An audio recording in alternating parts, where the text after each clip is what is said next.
Dia hanya tukang becak. Hidupnya pas-pasan. Rumahnya bocor di mana-mana. Tapi ia berani bilang ingin naik haji.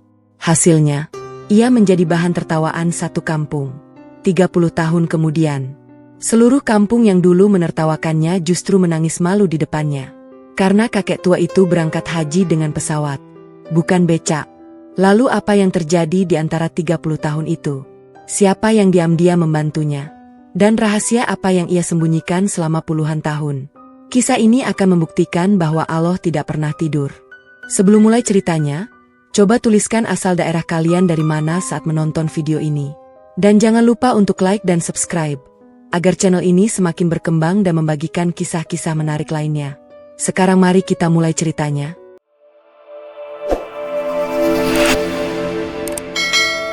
Desa Sukamulya terletak di lereng sebuah gunung yang hijau. Udara di sana dingin dan sering diselimuti kabut tipis di pagi hari. Jalanan desa masih berbatu dan berlubang di beberapa tempat. Rumah-rumah penduduk kebanyakan berdinding bilik bambu yang sudah tua. Di ujung desa, tepatnya di dekat kebun singkong yang jarang terawat, berdiri sebuah rumah kecil yang hampir roboh. Dindingnya anyaman bambu yang mulai rapuh dimakan usia. Atapnya dari seng tua yang sudah berkarat di beberapa sudut. Itulah rumah milik kakek Salim. Kakek Salim adalah seorang tukang becak tua. Usianya sudah 62 tahun. Tubuhnya kurus dan punggungnya sedikit bungkuk. Kulitnya gelap terbakar matahari karena puluhan tahun bekerja di jalanan. Rambutnya sudah putih semua. Tangan dan kakinya dipenuhi kapalan dan bekas luka kecil. Setiap pagi sebelum subuh, ia sudah bangun dari tidurnya. Ia tidak pernah memerlukan alarm atau suara jam. Tubuhnya sudah terbiasa dengan rutinitas yang sama selama bertahun-tahun. Di dalam rumah kecil itu, hanya ada satu ruangan sempit. Di sudut kiri terdapat ranjang kayu tua dengan kasur tipis yang sudah kempes. Di sudut kanan ada tungku sederhana untuk memasak. Di tengah ruangan ada meja kayu kecil yang kakinya sudah lapuk. Di atas meja itu selalu ada sebuah foto kecil. Foto itu sudah pudar warnanya. Tapi kakek Salim selalu membersihkannya setiap hari. Foto itu adalah gambar Ka'bah di kota suci Makkah. Setiap pagi, sebelum matahari terbit, kakek Salim duduk di pinggir ranjangnya. Ia memandang foto itu dengan mata yang basah. Bukan karena menangis, tapi karena hatinya selalu bergetar setiap kali membayangkan dirinya berdiri di depan rumah Allah. Itu adalah mimpi terbesarnya. Sebuah mimpi yang sudah ia peluk erat sejak 20 tahun yang lalu. Naik haji ke Tanah Suci bersama istrinya yang setia menemani dalam kesederhanaan. Istrinya bernama Mak Somad. Seorang perempuan tua yang wajahnya dipenuhi kerutan lembut. Tubuhnya tidak lebih tinggi dari bahu kakek Salim. Ia selalu bangun lebih dulu untuk menyiapkan air untuk wudhu. Ia juga yang memasak nasi dan sayur sederhana setiap hari. Tidak pernah ada lauk mewah di meja mereka. Paling hanya tempe goreng, tahu rebus, atau sesekali telur dadar yang dimasak dengan minyak seadanya. Kakek Salim menikahi Mak Somad 38 tahun yang lalu. Mereka tidak pernah dikaruniai anak. Tapi mereka tidak pernah mengeluh. Baginya, memiliki satu sama lain sudah lebih dari cukup. Setiap malam, sebelum tidur, mereka berdua selalu duduk bersila di lantai bilik bambu itu. Mereka berdoa bersama. Dan setiap malam, doa yang sama selalu keluar dari bibir kakek Salim yang sudah mulai keriput. Ya Allah, izinkan hamba pergi ke rumah MU bersama istri hamba sebelum ajal menjemput. Mak Somad selalu tersenyum mendengar doa itu. Tapi di dalam hatinya, ia tahu betapa berat jalan menuju mimpi itu. Untuk makan sehari-hari saja mereka harus bekerja keras. Kakek Salim menarik becak dari pagi hingga malam. Penghasilannya tidak menentu. Kadang Rp20.000, kadang Rp30.000.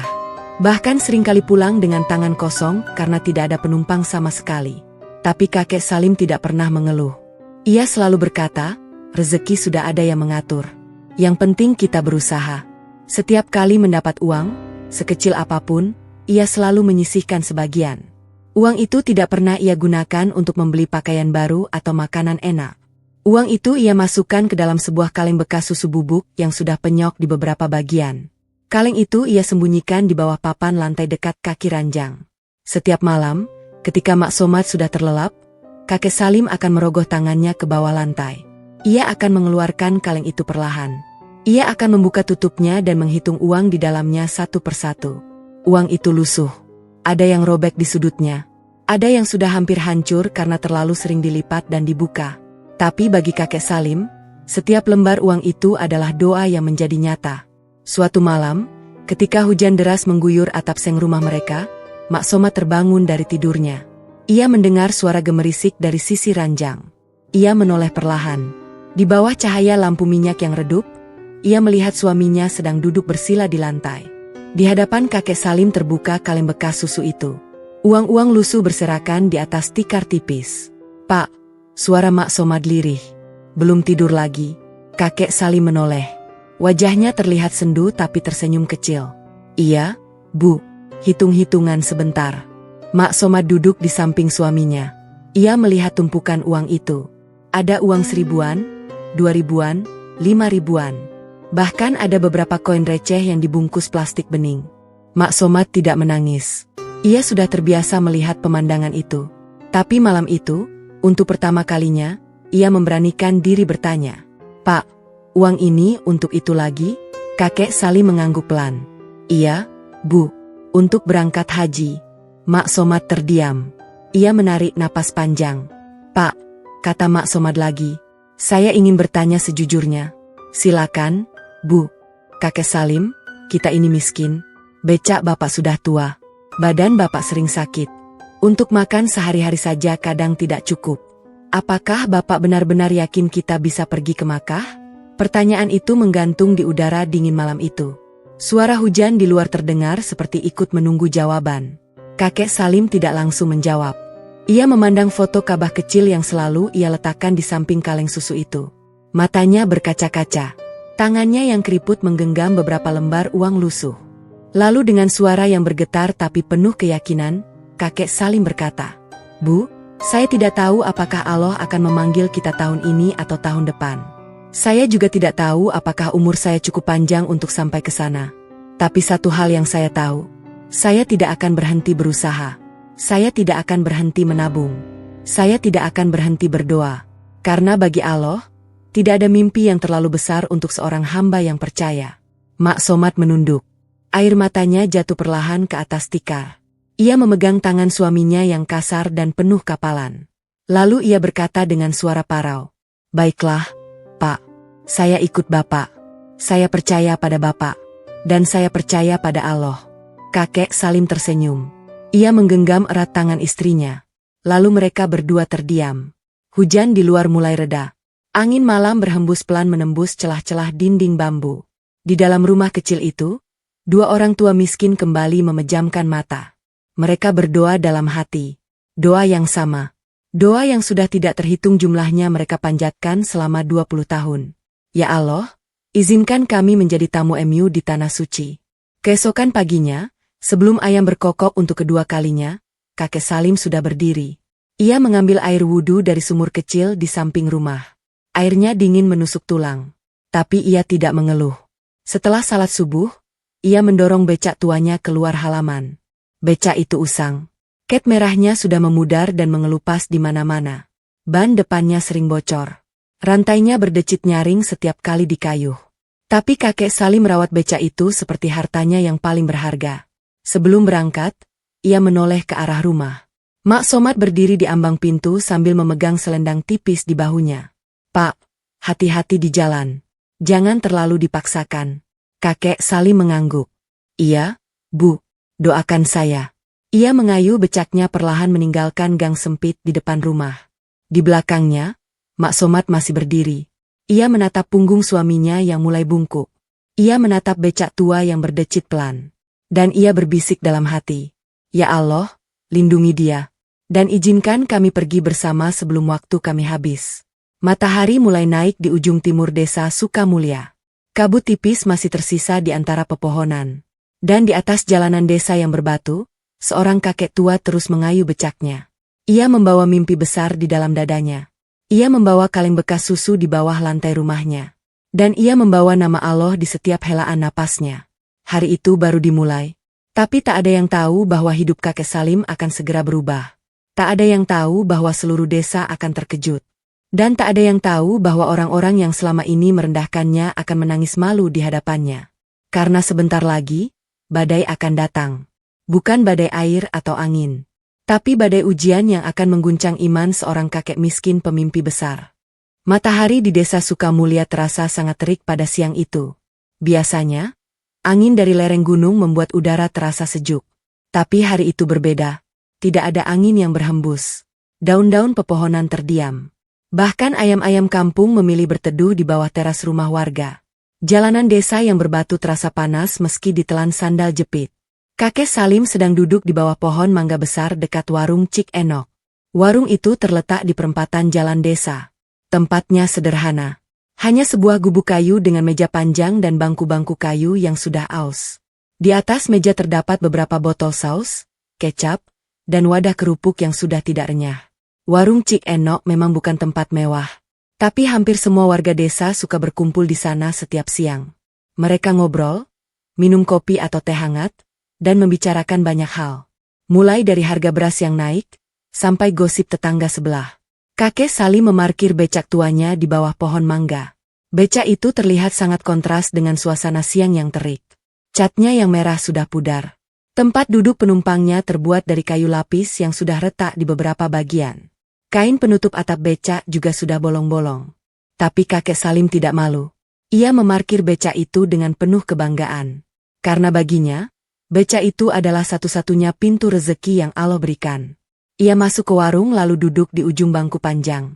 Pemilik warung, seorang ibu parubaya bernama Cik Enok, segera menghampiri. "Mau minum apa, kek?" tanya Cik Enok ramah. "Teh hangat saja, Bu." "Satu," jawab kakek Salim sambil tersenyum. Tak lama kemudian, secangkir teh hangat sudah berada di hadapannya. Ia menyeruput pelan. Uap panas masih mengepul dari permukaan air teh itu. Matanya menyusuri jalan desa yang sepi. Tak banyak orang lalu lalang. Hanya sesekali beberapa ibu-ibu yang lewat sambil membawa keranjang belanjaan dari pasar. Perlahan, warung mulai ramai. Beberapa warga desa mulai berdatangan. Ada Pak Kanang, seorang petani yang tubuhnya kekar dan kulitnya hitam legam karena sering terkena matahari. Ada Pak Ucup, pedagang keliling yang suka bercerita panjang lebar. Ada juga beberapa ibu-ibu yang baru pulang dari arisan. Suasana warung yang tadinya sunyi berubah menjadi ramai oleh suara tawa dan obrolan. Di tengah keramaian itu, masuklah seorang perempuan yang membuat suasana sedikit berubah. Perempuan itu bernama Hajah Lela. Ia adalah istri seorang pengusaha sukses di kota. Rumahnya di desa ini adalah yang paling megah. Dindingnya bata, catnya kuning cerah, dan memiliki pagar besi yang tinggi. Hajah Lela terkenal sebagai orang yang sombong. Ia suka memamerkan perhiasan emas di leher dan tangannya. Ia juga sering berbicara dengan nada tinggi seolah ingin semua orang mendengar perkataannya. Hari itu, Hajah Lela datang dengan pakaian rapi. Rambutnya disanggul rapi dan ia memakai kacamata hitam meski cuaca tidak terlalu terik. Di tangannya ada ponsel terbaru yang masih mengilap. Ia duduk di bangku tengah, tempat yang paling sering dilihat orang. Beberapa ibu langsung menyapa dengan nada hormat. Bu Haji. Ikut ngopi hari ini?" "Wah, Bu Haji, cantik sekali baju barunya." Hajah Lela tersenyum puas. Ia mengeluarkan sapu tangan berwarna putih lalu mengibas-ngibaskannya dengan gaya yang dibuat-buat. "Iya, ini belanja dari kota minggu lalu." "Murah sih, cuma 2 juta," katanya sambil tertawa kecil. Beberapa ibu mengangguk-angguk kagum. Ada juga yang menunduk malu karena pakaian mereka sangat sederhana dibandingkan Hajah Lela. Pak Kanang dan Pak Ucup hanya diam sambil minum kopi. Mereka tidak terlalu peduli dengan gaya hidup Hajah Lela. Tapi mereka memilih bungkam karena tidak ingin dianggap iri. Kakek Salim tetap diam di ujung bangku. Ia terus menyeruput teh hangatnya. Matanya sesekali menatap ke arah becak tuanya di bawah pohon mangga. Ia tidak tertarik dengan obrolan Hajah Lela. Baginya, dunia kesombongan itu terlalu jauh dari kehidupannya. Ia lebih peduli pada hari ini akan dapat penumpang atau tidak. Pembicaraan di warung berubah arah ketika Pak Ucup mulai membahas tentang musim haji. Kalian tahu tidak? Desa sebelah tahun ini ada 5 orang yang berangkat haji," kata Pak Ucup sambil mengunyah kerupuk. "Wah, rezeki orang-orang kaya ya," sahut salah satu ibu. "Antriannya saja bertahun-tahun. Biayanya ratusan juta." "Iya, belum lagi persiapannya. Kalau tidak punya uang banyak, mana mungkin bisa berangkat," kata Pak Kanang sambil menggeleng. Mendengar kata haji, mata kakek Salim tiba-tiba berbinar. Ia yang sedari tadi diam, kini ikut menoleh ke arah pembicaraan. Wajahnya terlihat hangat. Dadanya berdebar sedikit. Topik haji selalu membuatnya bersemangat. Karena baginya, haji bukan sekadar perjalanan. Haji adalah puncak dari segala impiannya. Tanpa berpikir panjang, kakek Salim ikut bersuara. Suaranya pelan, hampir seperti bisikan. Tapi cukup jelas terdengar di antara suara-suara lain. Insya Allah, saya juga sedang menabung untuk naik haji. Perkataan itu jatuh seperti pecahan kaca di ruangan yang sunyi. Semua orang yang sedang berbicara tiba-tiba terdiam. Gelas-gelas teh berhenti di bibir. Sendok-sendok kopi berhenti diaduk. Semua mata tertuju pada kakek Salim. Wajah-wajah di warung itu penuh dengan ekspresi heran, bingung, dan tidak percaya. Hajah Lela yang sedari tadi asyik dengan ponselnya, perlahan mengangkat kepala. Alisnya naik. Bibirnya sedikit mengerucut. Ia menatap kakek Salim dari ujung ke ujung. Melihat baju lusuh yang dikenakan kakek Salim. Melihat sandal jepit yang sudah hampir putus. Melihat tubuh kurus dan punggung bungkuk lelaki tua itu. Lalu ia tersenyum. Bukan senyum ramah, tapi senyum sinis yang dingin. Hah? Haji? Ulang Hajah Lela dengan nada meninggi. Pak Ucup yang sedari tadi memegang gelas kopi, hampir tersedak. Hahaha, kek, bercanda kali. Katanya sambil menepuk meja. Pak Kanang ikut tertawa kecil. Haji, kek, biayanya ratusan juta. Antreannya sampai belasan tahun. Salah satu ibu-ibu yang duduk di samping Hajah Lela menimpali. Iya, kek, makan sehari-hari saja kadang susah. Kok mimpi naik haji? Kakek Salim tidak menjawab. Ia hanya tersenyum kecil. Tangannya masih memegang gelas teh yang mulai dingin. Ia mencoba menjelaskan dengan tenang. Namanya juga ikhtiar. Sedikit demi sedikit saya sisihkan rezeki. Siapa tahu Allah kasih jalan. Belum selesai ia berbicara, Hajah Lela sudah tertawa keras. Tawanya terdengar sangat nyaring hingga beberapa warga yang lewat di jalan ikut menoleh. Ia menutup mulutnya dengan sapu tangan putih itu lalu berkata dengan suara yang penuh sarkasme. Kakek Salim, sadar diri itu penting. Jangan kebanyakan mimpi. Nanti jatuhnya malu sendiri. Becak bapak saja sudah mau hancur. Buat makan aja susah. Kok mau naik haji? Haji itu bukan untuk orang miskin seperti bapak. Kalimat itu tepat menusuk jantung kakek Salim. Beberapa warga lain ikut tertawa. Ada yang tertawa kecil, ada yang tertawa terbahak-bahak. Pak Ucup sampai berkata, besok-besok kakek Salim narik becak di Makkah, ya? Yang lain langsung tertawa lagi. Kakek Salim menundukkan kepalanya. Ia tidak membalas. Ia tidak marah. Ia hanya menggenggam erat gelas teh di tangannya. Jari-jarinya yang keriput mulai gemetar. Bukan karena marah, tapi karena hatinya terasa sangat perih. Ia sudah tua. Ia sudah terbiasa dengan hidup miskin. Tapi mendengar mimpinya dihina di depan banyak orang, rasanya seperti ditusuk sembilu berkali-kali. Perlahan, ia meletakkan gelas teh di atas meja.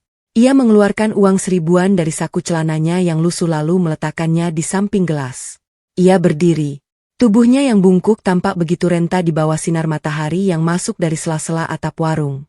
Sebelum berjalan meninggalkan warung, kakek Salim menoleh ke arah Hajah Lela. Matanya tenang. Tidak ada kebencian di sana. Hanya ada kesedihan yang dalam. Ia berkata dengan suara yang pelan tapi jelas. Bu Haji, memang benar saya miskin. Becak saya tua. Saya tidak punya rumah bagus atau baju mahal. Tapi tidak ada manusia yang terlalu miskin untuk bermimpi kepada Allah.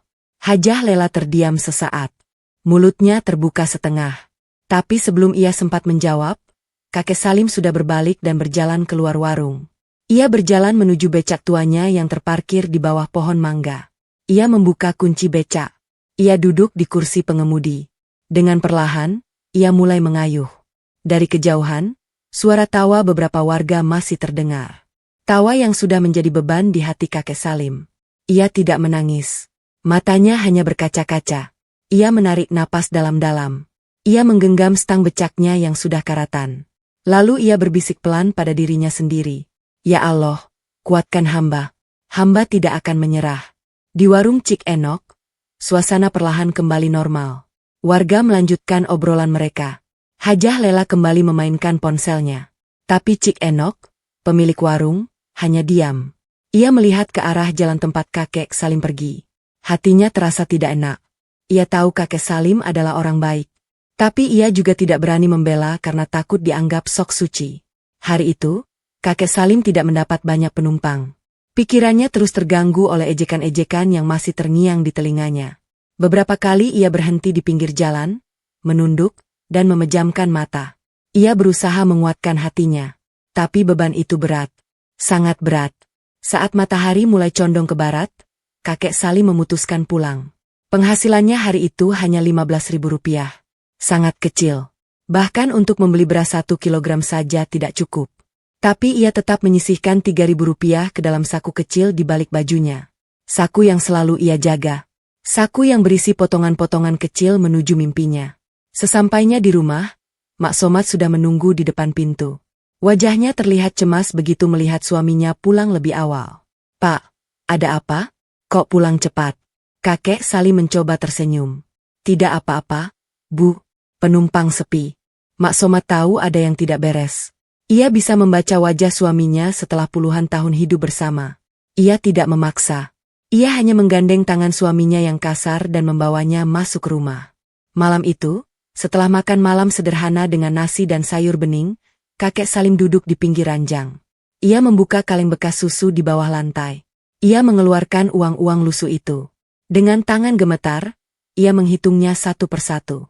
Jumlahnya masih sangat kecil. Masih sangat jauh dari cukup untuk membayar biaya haji. Ia memandang foto Ka'bah kecil di samping kaleng itu. Matanya basah. Dadanya sesak. "Bu," tiba-tiba kakek Salim berkata pelan.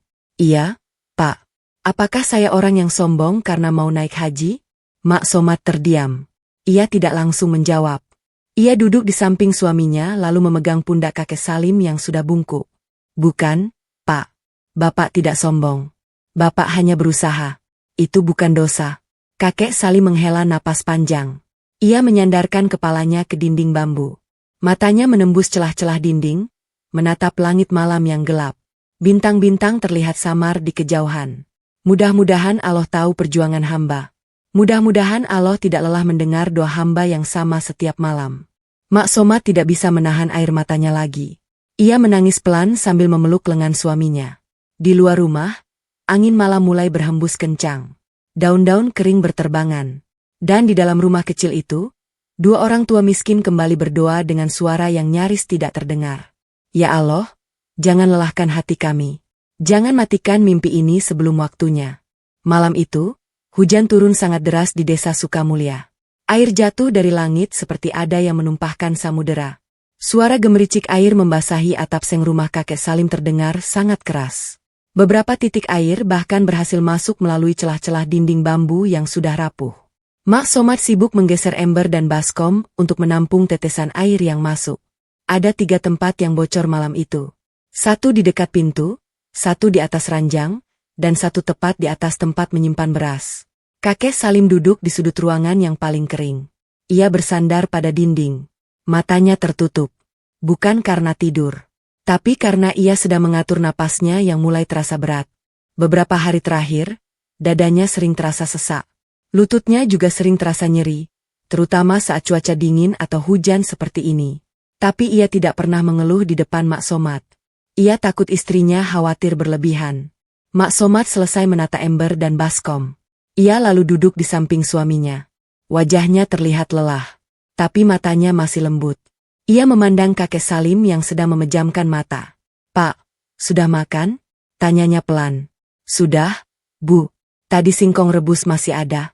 Mak Somad mengangguk. Ia tahu suaminya hanya makan sedikit. Kakek Salim sering menyisihkan makanan untuknya meski ia sudah memasak dengan porsi yang pas. Itu sudah terjadi bertahun-tahun. Dan setiap kali Mak Somad protes, kakek Salim selalu menjawab dengan senyum, "Saya tidak terlalu lapar, Bu." Padahal perutnya keroncongan. Malam itu, suasana rumah terasa berbeda. Ada keheningan yang berat. Hanya suara hujan dan tetesan air yang jatuh ke dalam baskom yang terdengar. Kakek Salim membuka matanya. Ia menatap langit-langit rumah yang gelap. Lalu perlahan, ia merubah posisi duduknya menjadi bersila di atas tikar tipis. "Bu," panggilnya pelan. "Iya, Pak. Ambilkan kaleng itu." Mak Somad tahu maksud suaminya. Ia mengangguk lalu beranjak ke sisi ranjang. Ia berlutut di lantai tanah yang dingin. Tangannya meraba-raba di bawah papan lantai kayu yang longgar. Jari-jarinya yang keriput akhirnya menyentuh sebuah benda logam yang dingin. Ia menariknya perlahan. Itu adalah sebuah kaleng bekas susu bubuk. Warna merahnya sudah hampir seluruhnya pudar. Badan kaleng itu penyok di beberapa bagian, seolah sudah bertahun-tahun tersembunyi di bawah lantai. Mak Somad membawa kaleng itu lalu meletakkannya di hadapan kakek Salim. Kaleng itu tidak besar. Hanya seukuran dua kepalan tangan orang dewasa. Tapi bagi kakek Salim, kaleng itu adalah peti harta karun yang paling berharga di dunia. Karena di dalamnya tersimpan mimpi yang sudah ia rawat selama 20 tahun. Kakek Salim mengusap permukaan kaleng itu pelan. Matanya berkaca-kaca. Tangannya sedikit gemetar saat membuka tutup plastik kaleng yang sudah longgar. Di dalamnya, terlihat tumpukan uang kertas lusuh yang dilipat kecil-kecil. Ada juga beberapa koin receh yang terbungkus plastik bening. Uang-uang itu tidak tertata rapi. Ada yang hampir robek, ada yang basah karena kelembaban tanah, ada juga yang sudah berjamur tipis di sudutnya. Kakek Salim menuangkan seluruh isi kaleng ke atas tikar.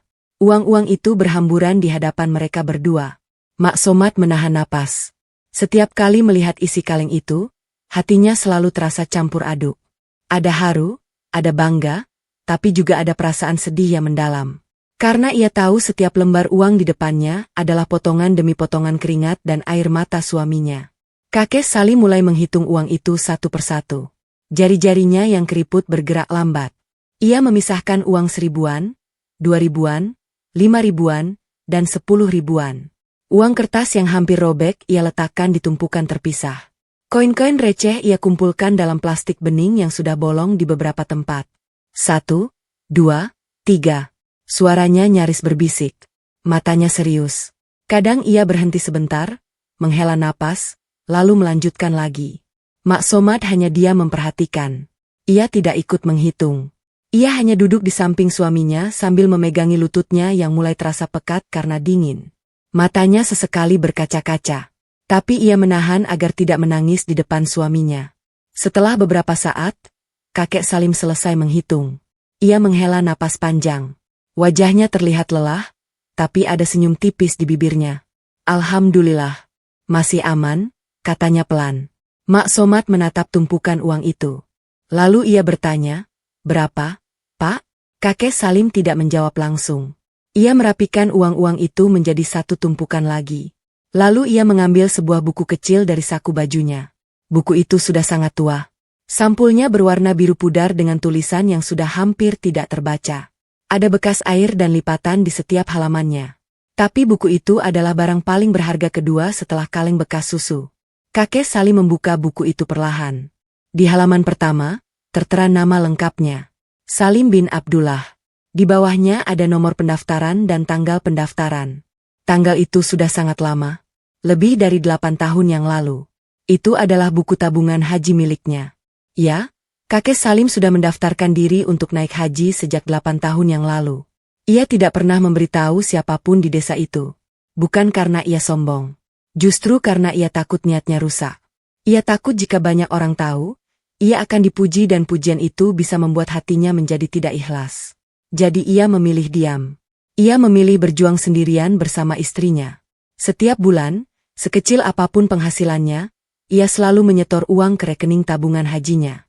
Kadang hanya 50.000, kadang hanya 20.000. Bahkan pernah hanya 10.000 karena penghasilannya sangat kecil.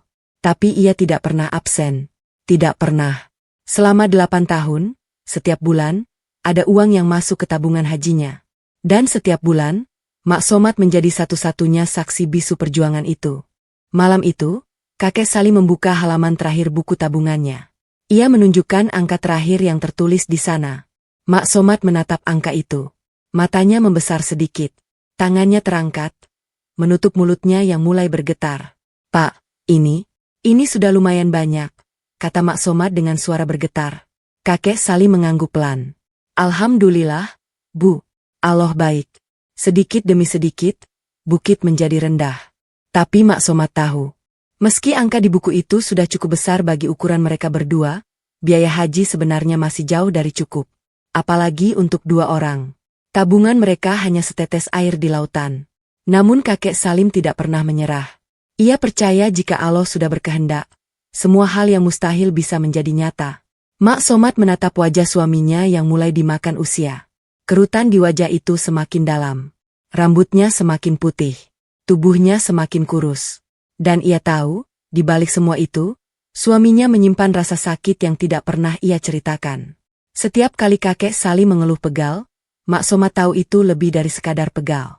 Tapi suaminya selalu tersenyum. Selalu. Pak, kata Mak Somat tiba-tiba. Iya, Bu. Saya ingin bertanya sesuatu. Dan saya mohon Bapak menjawab dengan jujur. Kakek Salim menatap istrinya. Wajah Mak Somat serius. Ada kekhawatiran di matanya. Kakek Salim mengangguk pelan. Silakan, Bu. Mak Somat mengambil napas panjang. Lalu dengan suara yang pelan dan bergetar, ia berkata, Pak, apakah Bapak tidak lelah? Selama bertahun-tahun begini, badan Bapak sering sakit. Becak Bapak sudah tua. Penghasilan tidak menentu. Setiap hari ada saja orang yang menghina. Dan tabungan kita masih sangat jauh dari cukup. Apakah Bapak tidak pernah merasa bahwa mimpi ini terlalu berat? Pertanyaan itu menggantung di udara dingin malam itu. Suara hujan di luar seolah ikut berhenti sejenak. Baskom-baskom penampung air bocor di beberapa sudut rumah seolah ikut mendengar. Kakek Salim terdiam. Matanya menatap kosong ke arah dinding bambu yang basah. Ia tidak menjawab segera. Ia membiarkan pertanyaan istrinya berdiam di udara. Tangannya yang keriput meraih foto kecil Ka'bah yang selalu ia letakkan di samping kaleng susu. Foto itu sudah pudar. Sudah lusuh di pinggir-pinggirnya. Tapi kakek Salim membersihkannya setiap hari. Baginya, foto itu adalah jendela menuju mimpinya. Setelah lama terdiam, akhirnya kakek Salim berbicara. Suaranya lirih, tapi penuh keteguhan. Bu, saya lelah. Saya sangat lelah. Setiap malam lutut saya sakit. Setiap pagi punggung saya terasa seperti diremas-remas. Kadang saya bangun dan berpikir, untuk apa saya terus hidup seperti ini? Tapi setiap kali saya melihat foto ini, setiap kali saya membayangkan diri saya berdiri di depan Ka'bah, setiap kali saya membayangkan Bapak dan saya bersama-sama mengenakan pakaian ihram putih, semua rasa lelah itu hilang. Mak Somat menangis. Air matanya jatuh pelan ke atas tikar. Kakek Salim melanjutkan. Saya tidak tahu apakah Allah akan memanggil kita tahun ini atau tahun depan. Saya juga tidak tahu apakah umur saya cukup untuk sampai ke sana. Tapi satu hal yang saya tahu, saya tidak akan berhenti. Saya tidak akan menyerah. Selama saya masih bisa mengayuh becak. Selama saya masih bisa menyisihkan uang. Selama Allah masih memberi saya napas. Saya akan terus berjuang. Karena bagi saya, berjuang untuk pergi ke rumah Allah adalah ibadah itu sendiri. Mak Somat tidak bisa berkata apa-apa lagi. Ia hanya memeluk lengan suaminya yang kurus dan dingin. Ia menangis dalam diam. Dan untuk pertama kalinya dalam beberapa bulan terakhir, Mak Somat tidak lagi merasa ragu. Ia percaya pada suaminya. Ia percaya pada Allah. Malam itu, setelah merapikan kembali uang-uang ke dalam kaleng bekas susu, kakek Salim dan Mak Somat berdoa bersama. Mereka berdoa dengan khusyuk di tengah rumah bilik yang bocor di mana-mana. Mereka berdoa di tengah hujan deras yang masih setia mengguyur desa. Mereka berdoa dengan keyakinan yang tidak pernah padam. Ya Allah, Engkau tahu perjuangan hamba. Engkau tahu air mata hamba. Engkau tahu setiap rasa sakit di badan hamba. Engkau tahu setiap hinaan yang hamba terima. Ya Allah, jangan sia-siakan perjuangan ini. Jangan biarkan mimpi ini mati sebelum waktunya. Izinkan hamba menjadi tamu MU. Izinkan hamba berdiri di tanah suci MU bersama istri hamba. Amin. Hujan mulai reda menjelang tengah malam. Angin dingin masih setia menemani. Di rumah kecil di ujung desa Sukamulya itu, dua orang tua miskin tertidur dengan damai. Mereka tidak memiliki apa-apa, tapi mereka memiliki mimpi. Dan bagi mereka, mimpi itu lebih berharga dari seluruh emas di dunia. Tapi tak ada yang tahu, tak ada satupun warga desa yang tahu, bahwa di bawah lantai rumah bambu yang hampir roboh itu, tersimpan sebuah kaleng bekas susu. Dan di dalam kaleng itu, tersimpan mimpi seorang kakek tua yang suatu hari nanti akan mengubah seluruh desa. Tapi untuk sampai ke sana, badai masih akan datang berkali-kali. Dan ujian yang jauh lebih berat masih menunggu di depan. Hari-hari berlalu tanpa perubahan berarti di desa Sukamulya. Matahari masih terbit dari ujung timur.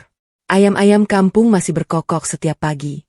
Dan kakek Salim masih setia menarik becak tuanya setiap hari. Tapi tubuhnya mulai berbicara. Ia tidak lagi sekuat dulu. Beberapa minggu setelah kejadian di warung Cik Enok, kesehatan kakek Salim mulai menurun perlahan. Awalnya hanya batuk-batuk kecil di pagi hari. Ia pikir itu hanya karena udara dingin dari lereng gunung. Tapi batuk itu tidak kunjung hilang. Bahkan menjadi lebih sering, terutama di malam hari. Mak Somad sering terbangun karena mendengar suara batuk suaminya yang terdengar parah. Selain batuk, lutut kakek Salim juga sering terasa nyeri. Setiap kali bangun tidur, ia harus duduk sejenak di pinggir ranjang sambil memijat lututnya yang kaku. Kadang ia kesulitan berdiri. Kadang ia harus berpegangan pada dinding bambu untuk berjalan ke sumur kecil di samping rumah. Tapi ia tidak pernah mengeluh. Setiap pagi, ia tetap memaksakan diri untuk pergi menarik becak. Mak Somad sering melarang. "Pak, istirahat dulu. Badan Bapak tidak baik-baik saja." Tapi kakek Salim selalu menjawab dengan senyum. "Kalau tidak narik becak, kita makan apa, Bu?" Itulah hidup mereka. Antara mempertahankan mimpi dan mempertahankan nyawa. Kakek Salim memilih keduanya. Ia tidak mau menyerah pada sakitnya. Dan ia juga tidak mau kelaparan bersama istrinya. Jadi ia tetap berangkat setiap pagi, meski tubuhnya gemetar karena demam yang kadang naik turun. Pada suatu sore, cuaca di Desa Sukamulya terlihat sangat gelap. Langit yang biasanya biru berubah menjadi abu-abu pekat. Awan hitam bergumpal di atas lereng gunung.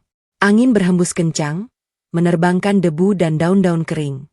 Burung-burung cepat-cepat terbang ke sarangnya. Ayam-ayam kampung berlarian mencari tempat berteduh. Semua tanda menunjukkan bahwa hujan besar akan segera turun. Kakek Salim sedang berada di Pasar Sukamulya saat itu.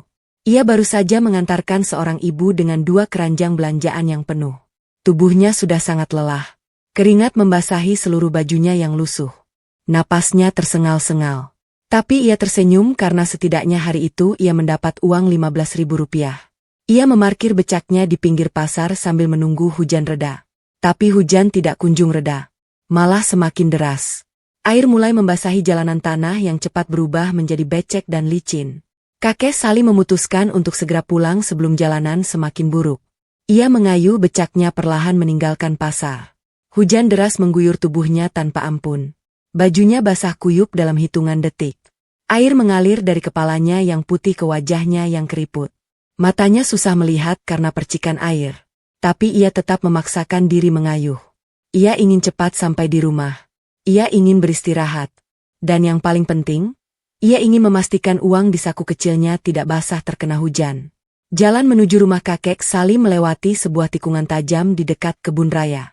Jalan itu berbatu dan berlubang. Saat hujan seperti ini, jalanan menjadi sangat licin. Lumpur mulai mengalir di permukaan tanah. Kakek Salim tahu itu berbahaya, tapi ia tidak punya pilihan lain. Tidak ada jalan lain yang lebih aman menuju rumahnya. Ia mengayuh becaknya perlahan melewati tikungan itu. Hujan masih deras. Angin bertiup kencang menerpa tubuhnya. Becak tuanya berdecit nyaring setiap kali roda berputar. Tiba-tiba, brak, roda becak sebelah kanan menghantam sebuah batu besar yang tertutup lumpur. Kakek Salim tidak sempat menghindar. Becak itu oleng ke samping. Ia berusaha menyeimbangkan, tapi tubuhnya yang sudah lelah tidak mampu mengendalikan kemudi. Becak itu tergelincir di jalan licin. Lalu jatuh ke sisi kanan dengan suara yang sangat keras. Kakek Salim ikut terjatuh. Tubuhnya yang kurus terhempas ke tanah berlumpur. Siku kanannya terbentur batu. Lutut kirinya tergores keras. Wajahnya terkena percikan lumpur. Ia terdiam sejenak di atas tanah yang dingin. Rasa sakit menjalar dari lutut hingga ke pinggangnya. "Pak!" teriak seorang ibu yang kebetulan lewat sambil berlindung di bawah pohon. Ibu itu segera menghampiri. "Pak, tidak apa-apa." Kakek Salim mencoba bangun. Tangannya gemetar. Ia menahan sakit di lututnya yang terasa seperti terbakar. Dengan susah payah, ia berhasil duduk di pinggir jalan. Ia memandang becaknya yang kini tergeletak miring di lumpur. Rodanya bengkok. Besi penyangga di bagian kiri patah. Kayu tempat duduk penumpang retak di beberapa bagian. Bahkan kanvas penutup atap becak sobek besar karena terkena batu. Kakek Salim terdiam. Wajahnya pucat bukan karena dingin, tapi karena syok. Becak itu adalah satu-satunya sumber kehidupannya. Tanpa becak itu, ia tidak bisa bekerja. Tanpa bekerja, ia tidak bisa makan. Dan tanpa makan, mimpi hajinya akan semakin jauh. Ibu yang menolongnya membantu membereskan beberapa barang yang jatuh dari becak. "Pak, Bapak perlu ke dokter. Luka di lutut Bapak lumayan dalam." Kakek Salim hanya menggeleng pelan. "Tidak usah, Bu. Saya tidak apa-apa." Tapi jelas ia tidak baik-baik saja. Lututnya mengeluarkan darah yang bercampur lumpur. Siku kanannya bengkak. Dan wajahnya terlihat sangat pucat, seolah ia akan pingsan kapan saja. Ibu itu tidak tega. Ia membantu kakek Salim berdiri lalu membantunya menarik becak yang rusak ke pinggir jalan. Saat mereka sedang berusaha memperbaiki becak seadanya, sebuah mobil mewah melintas perlahan. Mobil itu berhenti tepat di samping mereka. Kaca mobil dibuka perlahan. Dari balik kaca itu, tampak wajah Hajah Lela dengan kacamata hitamnya. Ia menatap kakek Salim yang berlumuran lumpur dengan ekspresi campur aduk. Ada sedikit rasa iba, tapi lebih banyak rasa sinis yang sulit disembunyikan. "Wah, kakek Salim. Kecelakaan?" kata Hajah Lela dengan nada yang tidak jelas. Kakek Salim hanya mengangguk pelan. "Iya, Bu. Jalan licin." Hajah Lela menghela napas. Ia melihat becak yang rusak parah. Ia melihat luka di lutut kakek Salim. Lalu ia berkata dengan nada setengah menyindir. "Makanya, Kek, becak tua begitu masih dipaksa kerja. Daripada ngotot mimpi naik haji, mending uangnya dipakai benerin becak. Atau buat berobat. Kasihan badan bapak sudah begini." Kakek Salim tidak menjawab. Ia hanya menunduk. Hajah Lela lalu menutup kaca mobilnya. Mobil mewah itu perlahan melaju meninggalkan kakek Salim yang masih berlumuran lumpur di pinggir jalan. Dari balik kaca mobil, Hajah Lela tersenyum kecil. Ia berpikir bahwa ia sudah benar. Ia berpikir bahwa orang miskin seperti kakek Salim harus sadar diri. Tapi ia tidak tahu bahwa suatu hari nanti, ia akan menangis malu di hadapan lelaki tua itu. Dengan susah payah, kakek Salim berhasil membawa becaknya pulang. Jarak dari tempat kecelakaan ke rumahnya tidak terlalu jauh. Tapi dengan tubuh yang terluka, setiap langkah terasa seperti perjalanan 1000 kilometer. Ia menarik becak itu pelan-pelan. Setiap tarikan terasa menusuk lututnya. Setiap langkah terasa seperti menginjak paku. Matahari mulai terbenam ketika kakek Salim tiba di depan rumahnya. Mak Somad yang sedang memasak di dapur, langsung keluar begitu mendengar suara becak yang berdecit tidak seperti biasanya. Ia terkejut setengah mati melihat kondisi suaminya. Wajah kakek Salim pucat, bajunya penuh lumpur, lututnya berlumuran darah kering, dan becak kesayangannya rusak parah. "Innalillahi, Pak. Ada apa?" teriak Mak Somad sambil berlari mendekat. Ia segera memapah suaminya masuk ke dalam rumah. Kakek Salim duduk di tikar dengan tubuh gemetar. Demamnya naik. Kulitnya terasa panas saat disentuh. Mak Somad menangis. Ia mengambil air bersih dan kain lap. Perlahan ia membersihkan luka di lutut suaminya. Setiap kali kain menyentuh luka itu, kakek Salim menahan napas. Ia tidak mau berteriak. Ia tidak mau membuat istrinya semakin khawatir. Setelah membersihkan luka, Mak Somad keluar untuk melihat becak yang terparkir di halaman. Ia memeriksa kerusakannya. Roda bengkok, besi patah, kayu retak, kanvas sobek. Hatinya hancur melihatnya. Becak itu sudah puluhan tahun menemani mereka. Becak itu adalah saksi bisu perjuangan kakek Salim. Dan sekarang, becak itu tidak bisa digunakan. Mak Somad kembali masuk rumah. Ia duduk di samping suaminya yang terbaring lemas. "Pak, becaknya rusak parah. Tidak bisa dipakai." Kakek Salim menutup matanya. Air mata jatuh dari sudut matanya yang keriput. Ia tidak menangis karena sakit. Ia sudah terbiasa dengan sakit. Ia menangis karena takut. Takut tidak bisa bekerja. Takut tidak bisa makan. Takut tabungannya akan habis untuk perbaikan becak. Dan yang paling ia takutkan, takut mimpinya harus mati sebelum sempat diwujudkan. Mak Somad memegang tangan suaminya. "Jangan khawatir, Pak. Kita pasti bisa memperbaikinya." Tapi di dalam hatinya, ia juga tahu bahwa biaya untuk memperbaiki becak itu tidak sedikit. Dan uang tabungan mereka sangat terbatas. Malam itu, untuk pertama kalinya dalam bertahun-tahun, kakek Salim tidak membuka kaleng bekas susu di bawah lantai. Ia tidak menghitung uang. Ia tidak memandang foto Ka'bah. Ia hanya terbaring lemas di ranjang, memandang langit-langit rumah yang gelap, dan bertanya dalam hati, "Ya Allah, apakah ini tanda bahwa hamba harus berhenti? Apakah ini ujian? Ataukah ini pintu agar hamba sadar bahwa mimpi ini terlalu berat untuk orang miskin seperti hamba?" Di luar rumah, angin malam berhembus dingin. Di kejauhan, suara anjing menggonggong sesekali terdengar. Dan di dalam rumah kecil itu, seorang kakek tua yang baru saja jatuh dari becaknya, mulai kehilangan harapan untuk pertama kalinya dalam 20 tahun. Tapi Allah tidak pernah tidur. Dan takdir sedang bergerak diam-diam di balik semua air mata yang jatuh malam itu. Hari-hari setelah kecelakaan itu menjadi masa paling kelam dalam hidup kakek Salim dan Mak Somad. Becak tua yang selama puluhan tahun menjadi tulang punggung keluarga, kini tergeletak rusak di halaman depan. Roda bengkoknya masih berlumuran lumpur kering. Besi patahnya berkarat karena terkena air hujan. Kanvas sobeknya berkibar-kibar tipis setiap kali angin bertiup. Becak itu seperti mayat yang membusuk di bawah sinar matahari. Setiap kali kakek Salim melihatnya, hatinya terasa seperti diremas-remas. Tubuh kakek Salim juga belum pulih. Lukanya di lutut memang sudah mulai mengering. Tapi demamnya naik turun. Kadang di pagi hari ia merasa cukup sehat untuk duduk di teras. Tapi di sore hari, tubuhnya gemetar kedinginan meski cuaca tidak terlalu dingin. Batuknya semakin parah. Kadang ia batuk sampai sesak napas dan wajahnya membiru. Mak Soma duduk di sampingnya setiap malam, memegangi tangannya yang dingin, dan berdoa dalam hati agar suaminya diberi kekuatan. Tapi doa saja tidak cukup. Mereka butuh uang untuk berobat.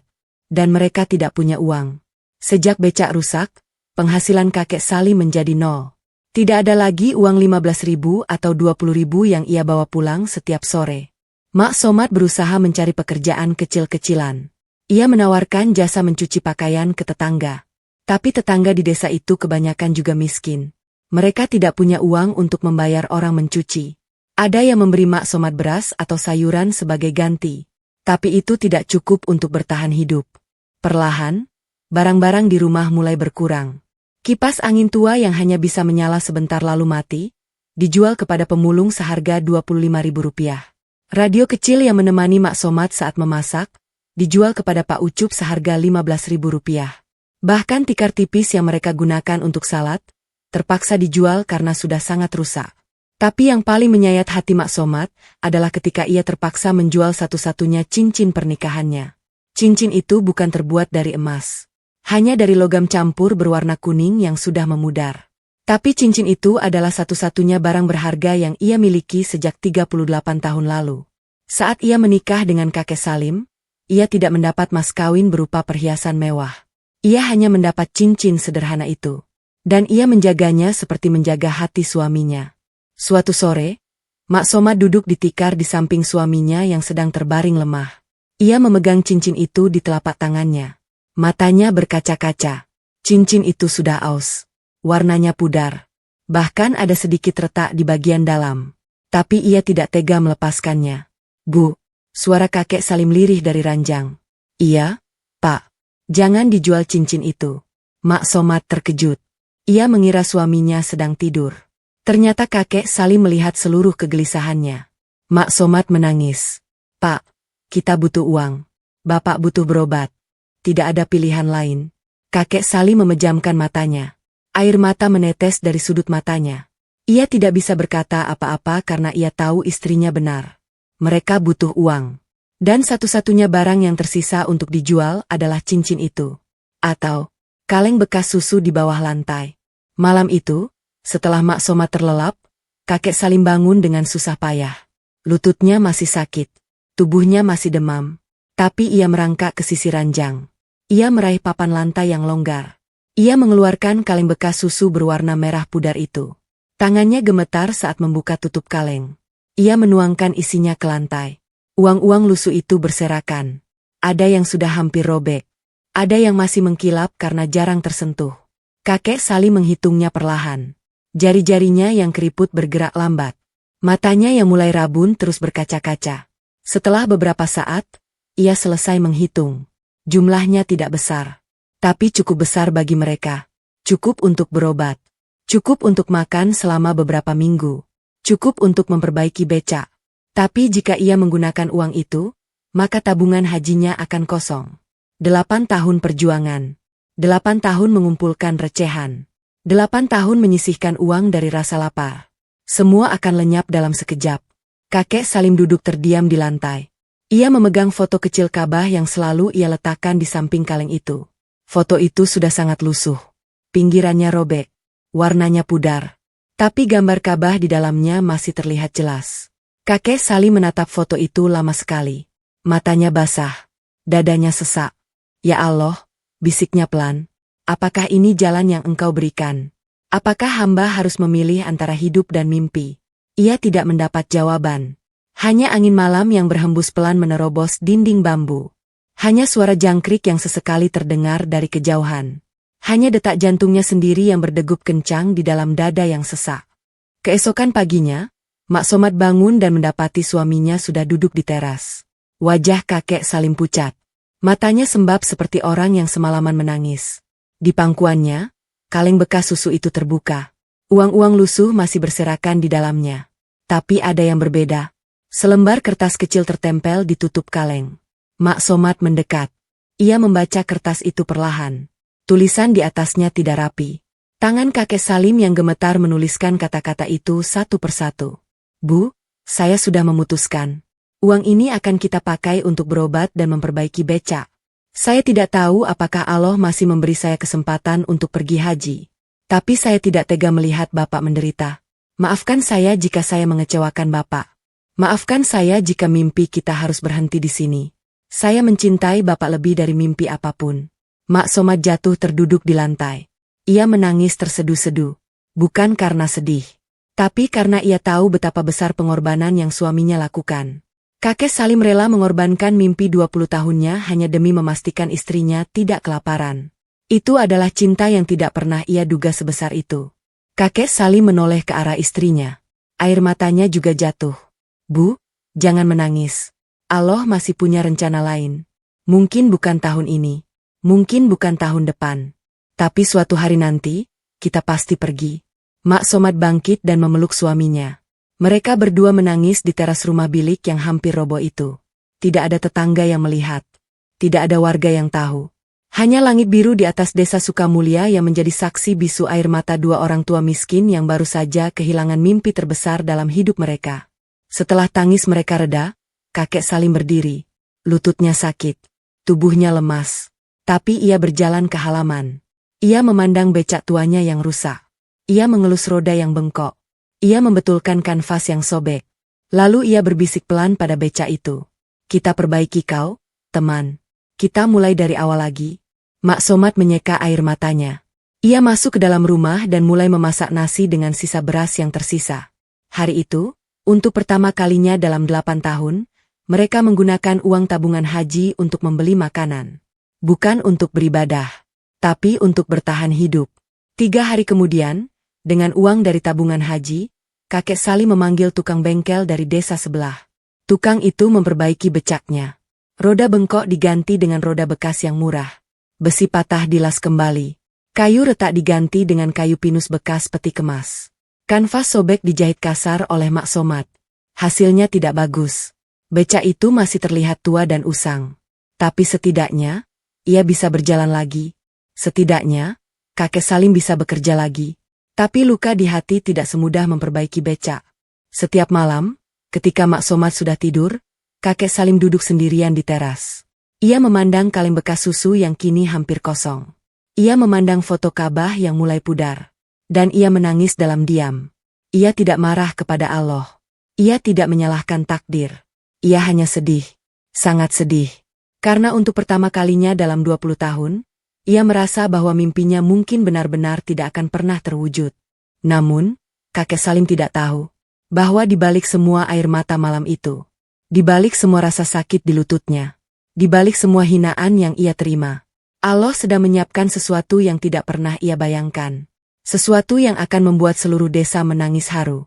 Sesuatu yang akan membuat Hajah Lela berlutut malu. Sesuatu yang akan mengubah hidupnya selamanya. Tapi itu semua masih akan datang. Sementara malam ini, kakek Salim masih menangis di teras rumahnya. Masih memegang foto Ka'bah yang pudar. Masih berbisik pada langit malam yang sunyi. Ya Allah, hamba pasrah. Hamba tidak tahu apa rencana MU. Tapi hamba percaya. Engkau tidak pernah tidur. Engkau mendengar setiap tangis hamba. Engkau melihat setiap air mata hamba. Dan hamba yakin, suatu hari nanti, engkau akan tersenyum pada hamba. Pagi itu, langit desa Sukamulya cerah tanpa secuil pun awan. Matahari terbit di ujung timur dengan sinar keemasan yang hangat. Udara dingin khas lereng gunung masih terasa menyelimuti setiap sudut desa. Daun-daun pepohonan berembun. Ayam-ayam kampung mulai berkokok bersahutan dari kejauhan. Suasana pagi yang damai. Tapi di balik ketenangan itu, ada sesuatu yang bergerak. Sesuatu yang akan mengubah seluruh desa selamanya. Kakek Salim sudah bangun sejak subuh. Tubuhnya masih terasa lemas. Lututnya masih sakit. Tapi ia tetap berusaha menarik becaknya keluar halaman. Becak itu sudah berhasil diperbaiki walau hasilnya tidak sempurna. Rodanya masih terasa miring sedikit. Kayu tempat duduk penumpang masih terasa goyang. Tapi kakek Salim bersyukur. Setidaknya ia bisa bekerja lagi. Setidaknya ia bisa mulai menabung dari awal lagi. Mak Somad menyiapkan segelas teh hangat untuk suaminya. "Pak, jangan terlalu dipaksakan," kata Mak Somad sambil menyodorkan gelas ke tangan kakek Salim. Kakek Salim tersenyum tipis. "Iya, Bu. Saya hanya mau ke perempatan dulu. Lihat-lihat ada penumpang atau tidak." Mak Somad mengangguk. Ia memandang suaminya yang mulai mengayuh becak perlahan meninggalkan gang sempit di depan rumah. Punggung kakek Salim masih bungkuk. Napasnya masih sesak. Tapi ia tetap berusaha tersenyum. Itulah kakek Salim. Tidak pernah menyerah meski dunia seolah terus memukulnya. Sementara itu, di sisi lain desa, suasana rumah Hajah Lela sangat berbeda. Rumah megah dengan cat kuning cerah itu berdiri kokoh di antara rumah-rumah bilik bambu warga lainnya. Halaman depannya diaspal dan diparkiri 2 mobil mewah. Satu hitam, satu putih. Hajah Lela sedang duduk di teras sambil menikmati kopi Arabica dengan kue kering mahal yang dipesan dari kota. Ia mengenakan baju batik baru dan perhiasan emas di lehernya. Suaminya, seorang pengusaha sukses yang jarang pulang ke desa, sedang dalam perjalanan bisnis ke luar negeri. Hajah Lela menikmati kesendiriannya dengan kemewahan. Ia suka melihat warga desa yang lewat di depan rumahnya. Ia suka ketika mereka menunduk hormat atau menyapa dengan nada rendah. Itu membuatnya merasa lebih tinggi. Itu membuatnya merasa lebih berharga. Tapi pagi itu, ada yang berbeda. Sekitar pukul 9, ketika matahari sudah cukup tinggi dan kabut tipis mulai menghilang, sebuah suara terdengar dari kejauhan. Suara mesin mobil. Bukan mobil biasa. Suaranya berat dan menderu. Itu adalah suara mobil mewah yang jarang masuk ke desa terpencil seperti Sukamulya. Beberapa warga yang sedang di ladang atau di jalan mulai menoleh. Mereka penasaran. Mobil itu perlahan memasuki jalan desa yang berbatu. Tubuhnya hitam berkilau. Kacanya gelap sehingga tidak ada yang bisa melihat siapa di dalamnya. Mobil itu melaju pelan, seolah mencari sesuatu. Atau seseorang. Mobil itu melewati warung Cik Enok. Melewati rumah Pak Kanang. Melewati musala desa. Dan akhirnya, mobil itu berbelok ke gang sempit yang menuju ke ujung desa. Gang yang sama yang setiap hari dilalui kakek Salim dengan becak tuanya. Warga mulai berbisik-bisik. Itu mobil siapa? Cari siapa? Ya. Ada yang bilang mungkin pejabat dari kota. Ada yang bilang mungkin tamu Hajah Lela. Tapi ketika mobil itu terus melaju melewati rumah Hajah Lela tanpa berhenti, semua orang semakin penasaran. Mobil itu terus berjalan. Melewati rumah-rumah bilik yang semakin reot. Melewati kebun singkong yang kering. Hingga akhirnya berhenti tepat di depan rumah kakek Salim. Hajah Lela yang melihat dari kejauhan langsung berdiri. Alisnya naik. Matanya menyipit. Siapa yang datang ke rumah tukang becak tua itu? Pikirnya heran. Ia tidak bisa menahan rasa penasarannya. Tanpa berpikir panjang, Hajah Lela berjalan cepat menuju ke arah rumah kakek Salim. Di belakangnya, beberapa ibu-ibu lain juga ikut. Pak Kanang dan Pak Ucup juga menyusul. Hampir setengah desa perlahan berkumpul di sekitar gang sempit itu. Kakek Salim yang sedang duduk di teras sambil memijat lututnya yang sakit, terkejut melihat mobil mewah berhenti di depan rumahnya. Ia tidak pernah menerima tamu dengan mobil seperti itu. Seumur hidupnya, tamu yang datang ke rumahnya paling hanya tetangga yang pinjam gula atau garam. Tidak pernah mobil mewah seperti ini. Pintu mobil terbuka perlahan. Seorang pria keluar dari balik kemudi. Pria itu masih muda, usianya sekitar 40 tahun. Wajahnya tampan dan teduh. Ia mengenakan setelan jas hitam rapi yang jelas sangat mahal. Rambutnya disisir rapi. Sepatunya mengilap terkena sinar matahari. Pria itu berdiri sejenak sambil memandang rumah bilik bambu yang hampir roboh di depannya. Matanya berkaca-kaca. Pria itu berjalan mendekati kakek Salim. Langkahnya pelan tapi penuh hormat. Semua warga yang berkumpul di sekitar mulai berbisik-bisik semakin keras. Siapa dia? Mau apa dia dengan kakek Salim? Ada yang bilang mungkin pria itu mau menyita rumah. Ada yang bilang mungkin pria itu petugas pajak. Tapi tidak ada yang benar. Pria itu berhenti tepat di hadapan kakek Salim. Kakek Salim yang masih duduk di teras, menatap pria itu dengan wajah bingung. Wajah pria itu tidak asing. Tapi kakek Salim tidak ingat di mana ia pernah melihatnya. "Maaf," ucap kakek Salim pelan. "Siapa?" "Ya." Pria itu tersenyum. Matanya berkaca-kaca. Lalu tanpa diduga, pria itu berlutut di hadapan kakek Salim. Ia menyalami kedua tangan kakek Salim yang kotor dan penuh kapalan. Ia mencium punggung tangan itu dengan penuh hormat. Semua warga yang melihat langsung terdiam. Bahkan Hajah Lela yang berdiri di kerumunan membuka mulutnya lebar-lebar. Tidak ada yang percaya dengan apa yang mereka lihat. Seorang pria kaya rapi berlutut di depan tukang becak tua miskin. "Kakek Salim." Suara pria itu bergetar. "Saya Irfan. Saya tidak tahu apakah Bapak masih ingat saya." Kakek Salim mengernyit. Ia menatap wajah pria itu lebih lama. Lalu perlahan, seperti kilatan cahaya di otaknya yang mulai pikun, ia teringat sesuatu. Matanya membesar. Tangannya gemetar. "Irfan. Bapak Irfan?" bisik kakek Salim. "Iya, Pak. Saya Irfan." Pria itu tersenyum haru. "Akhirnya saya menemukan Bapak lagi." Warga di sekitar mulai saling berpandangan. Mereka bingung. Siapa Irfan? Dan apa hubungannya dengan kakek Salim? Hajah Lela mencondongkan tubuhnya ke depan. Ia ingin mendengar dengan jelas. Irfan mulai bercerita. Suaranya lirih tapi jelas. 10 tahun yang lalu. Saat itu Irfan masih seorang pemuda yang baru memulai usaha kecil. Ia belum kaya seperti sekarang. Suatu malam, di tengah hujan deras di kota, mobilnya mogok di jalan yang sepi. Ban mobilnya bocor dan mesinnya mati. Ia panik. Ia tidak tahu harus minta tolong ke siapa. Banyak orang lewat, tapi tidak ada yang berhenti. Hujan semakin deras. Irfan hampir menangis karena frustasi. Lalu muncullah seorang kakek tua dengan becak usangnya. Kakek itu sedang dalam perjalanan pulang setelah seharian menarik becak. Ia melihat pemuda itu kebingungan di tengah hujan. Tanpa berpikir panjang, kakek itu berhenti.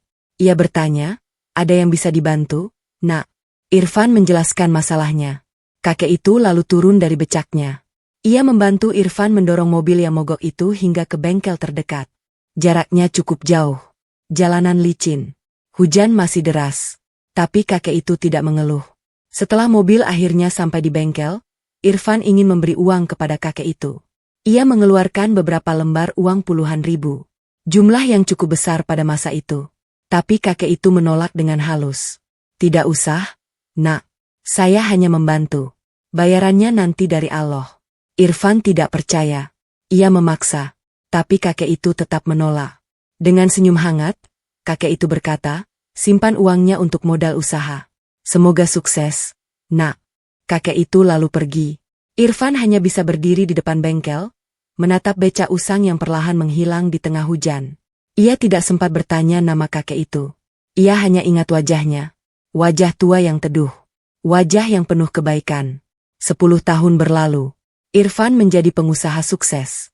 Ia memiliki pabrik tekstil dengan ribuan karyawan. Ia punya rumah mewah di kota. Ia punya mobil-mobil mahal. Tapi satu hal yang tidak pernah ia lupakan.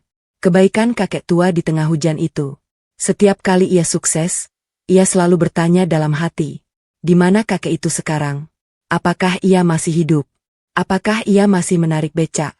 Irfan mencari. Ia mencari kemana-mana. Ia bertanya pada setiap tukang becak yang ia temui. Ia menyebarkan informasi melalui teman-temannya. Butuh waktu bertahun-tahun. Dan akhirnya, dari seorang kerabat yang tinggal di desa ini, ia mendapat kabar bahwa ada seorang kakek tua tukang becak di desa Sukamulya. Nama kakek Salim.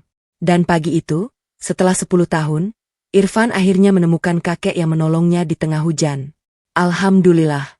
Alhamdulillah." Suara Irfan bergetar hebat. "Saya tidak akan pernah melupakan kebaikan Bapak. Seumur hidup saya." Seluruh warga yang mendengar cerita itu terdiam. Suasana mendadak hening. Banyak dari mereka yang menunduk. Terutama mereka yang dulu pernah mengejek kakek Salim. Ternyata di balik tubuh kurus dan becak tuanya, kakek Salim menyimpan hati yang begitu mulia. Ia menolong tanpa pamrih. Ia memberi tanpa mengharap balasan. Dan kini, balasan itu datang dalam wujud yang tidak pernah mereka bayangkan. Hajah Lela yang berdiri di kerumunan, wajahnya mulai pucat. Ia tidak bisa berkata apa-apa. Ia hanya bisa berdiri membisu sambil menggenggam erat sapu tangan di tangannya. Jantungnya berdegup kencang. Untuk pertama kalinya dalam hidupnya, ia merasa kecil. Sangat kecil. Kakek Salim sendiri hanya diam. Air matanya jatuh satu persatu. Ia tidak menyangka bahwa kebaikan kecil yang ia lakukan 10 tahun lalu akan kembali kepadanya di saat ia paling terpuruk. Ia menggenggam tangan Irfan. Tangannya gemetar. Bukan karena dingin, tapi karena haru. "Nak," kata kakek Salim dengan suara parau. "Bapak tidak menyangka." Irfan tersenyum sambil mengusap air matanya. "Saya juga tidak menyangka, Pak. Tapi Allah Maha membalas. Tidak ada kebaikan yang sia-sia di hadapannya." Matahari semakin tinggi di atas desa Sukamulya. Sinar keemasan menyinari rumah bilik bambu yang hampir roboh itu. Di depannya, puluhan warga berdiri terpaku. Mereka baru menyaksikan awal dari sebuah keajaiban. Sebuah keajaiban yang akan mengubah hidup kakek Salim selamanya. Dan keajaiban itu baru saja dimulai. Suasana di depan rumah kakek Salim masih hening. Puluhan warga desa Sukamulya berdiri membentuk lingkaran di sekitar gang sempit. Mata mereka tertuju pada dua sosok yang berbeda dunia. Seorang pengusaha sukses dengan jas rapi sedang berlutut di hadapan seorang kakek tua dengan baju lusuh. Perbedaan itu begitu kontras. Tapi momen itu begitu hangat. Begitu penuh makna. Irfan masih belum melepaskan tangan kakek Salim. Ia memandang wajah tua yang penuh kerutan itu dengan mata basah. Ada rasa haru yang tidak bisa ia ungkapkan dengan kata-kata. 10 tahun ia mencari. 10 tahun ia berdoa agar bisa bertemu lagi dengan kakek yang menolongnya di tengah hujan. Dan kini, doa itu terkabul. Di saat yang paling tidak terduga. Di tempat yang paling sederhana. "Pak," kata Irfan dengan suara lirih. "Saya tidak datang dengan tangan hampa." Kakek Salim mengerjap. Matanya yang mulai rabun menatap Irfan dengan bingung. "Maksudnya, Nak?" Irfan berdiri. Ia menoleh ke arah mobil mewahnya. Dengan isyarat tangan, ia memanggil seseorang yang masih berada di dalam mobil. Ternyata tidak hanya Irfan sendiri yang datang. Ada 2 orang lain yang ikut. Seorang pria muda berpakaian rapi yang tampak seperti asisten, dan seorang wanita parubaya yang wajahnya ramah. Mereka turun dari mobil lalu berjalan mendekat. Irfan mengeluarkan sebuah map coklat tebal dari dalam jasnya. Map itu terlihat baru dan masih tertutup rapi. Ia menyerahkan map itu kepada kakek Salim dengan kedua tangan. Sikapnya sangat hormat, seperti memberikan sesuatu yang sangat berharga. Kakek Salim menerima map itu dengan tangan gemetar. Ia tidak tahu apa isinya. Ia tidak berani membuka. Ia hanya menatap Irfan dengan mata bertanya. "Ini apa, Nak?" Irfan tersenyum. "Silakan dibuka, Pak." Kakek Salim menoleh ke arah Mak Somad yang berdiri di samping pintu rumah. Wajah Mak Somad pucat. Ia juga tidak tahu apa yang sedang terjadi. Tapi ada firasat aneh di hatinya. Firasat yang membuat dadanya berdebar kencang. Perlahan, kakek Salim membuka map itu. Jari-jarinya yang keriput dan kaku bergerak lambat. Ia mengeluarkan isinya satu persatu. Lembaran-lembaran kertas putih dengan kop resmi mulai berhamburan di pangkuannya. Ada stempel di setiap lembar. Ada tanda tangan. Ada nomor-nomor yang tidak ia mengerti. Tapi satu hal yang langsung menarik perhatiannya. Kata-kata besar di bagian atas lembar pertama. Pelunasan biaya penyelenggaraan ibadah haji. Kakek Salim membeku. Matanya terpaku pada kata-kata itu. Tangannya berhenti bergerak. Dadanya terasa berhenti berdetak sesaat. Ia tidak bisa membaca lebih lanjut karena matanya mulai kabur oleh air mata yang tiba-tiba membanjiri pandangannya. Mak Somad yang penasaran mendekat. Ia membaca lembaran itu dari balik bahu suaminya. Begitu matanya menangkap kata haji dan pelunasan, ia langsung menutup mulutnya dengan kedua tangan. Air matanya jatuh seketika. Ia tidak bisa berkata apa-apa. Hanya isakan tangis yang keluar dari tenggorokannya. "Pak, itu." Suara Mak Somad terputus-putus. "Itu." Kakek Salim mengangkat wajahnya. Ia menatap Irfan dengan mata yang basah. Air matanya jatuh membasahi pipinya yang keriput. Ia tidak peduli lagi dengan warga yang menonton. Ia tidak peduli lagi dengan malu atau gengsi. Hatinya terlalu penuh untuk peduli pada hal-hal seperti itu. "Nak," suara kakek Salim bergetar hebat. Ini biaya haji." Irfan mengangguk pelan. "Iya, Pak. Saya sudah melunasi seluruh biaya haji Bapak dan Ibu. Termasuk tiket pesawat, akomodasi di Makkah dan Madinah, serta semua perlengkapan yang dibutuhkan. Bapak dan Ibu akan berangkat tahun ini. Insya Allah." 12 kata itu menggantung di udara. Tidak ada satupun warga yang bersuara. Suasana menjadi sunyi senyap. Bahkan suara burung pun seolah ikut berhenti bernyanyi. Hajah Lela yang berdiri di kerumunan, mendengar kalimat itu dengan jelas. Wajahnya berubah pucat pasi. Tangannya yang tadinya memegang sapu tangan, kini menggenggam erat hingga buku-buku jarinya memutih. Ia teringat semua ucapan kasarnya di warung Cik Enok. Ia teringat setiap sindiran yang ia lontarkan. Haji bukan untuk orang miskin seperti bapak. Sadar diri. Jangan kebanyakan mimpi, nanti jatuhnya malu sendiri. Semua kalimat itu kini berputar di kepalanya seperti kaset rusak. Dan setiap putaran terasa seperti tamparan di wajahnya. Tapi kejutan belum berakhir. Irfan belum selesai. Pak, kata Irfan lagi. Ada satu lagi. Irfan mengeluarkan sebuah amplop coklat lain dari dalam jasnya. Amplop itu lebih tipis dari map sebelumnya. Ia menyerahkannya kepada kakek Salim. Kakek Salim membukanya dengan tangan yang masih gemetar. Di dalam amplop itu ada sebuah buku kecil berwarna biru. Buku tabungan. Kakek Salim membukanya. Matanya langsung membesar. Ada sejumlah uang di dalam buku itu. Jumlah yang sangat besar. Jauh lebih besar dari yang pernah ia lihat seumur hidupnya. Jauh lebih besar dari seluruh tabungan hajinya yang terkumpul selama 8 tahun. Kakek Salim menggeleng. Ia tidak percaya. Ia mengucek matanya karena mengira ia sedang bermimpi. Nak, ini terlalu banyak. Suaranya nyaris tidak terdengar. Irfan tersenyum. Itu untuk modal usaha bapak. Untuk membeli becak baru. Atau untuk membuka warung kecil. Terserah bapak mau pakai apa. Saya hanya ingin membalas kebaikan bapak. Meskipun saya tahu, kebaikan bapak tidak akan pernah bisa terbalas hanya dengan uang. Kakek Salim tidak bisa berkata-kata lagi. Ia hanya bisa menangis. Tangis haru. Tangis syukur. Tangis seorang kakek tua yang hampir menyerah pada mimpinya. Tapi Allah mengirimkan balasan di saat yang paling tidak ia duga. Mak Somad juga sudah tidak bisa menahan diri. Ia menangis terseduh-seduh di samping suaminya. Tangannya memegang pundak kakek Salim yang bungkuk. Bersama-sama, mereka menangis.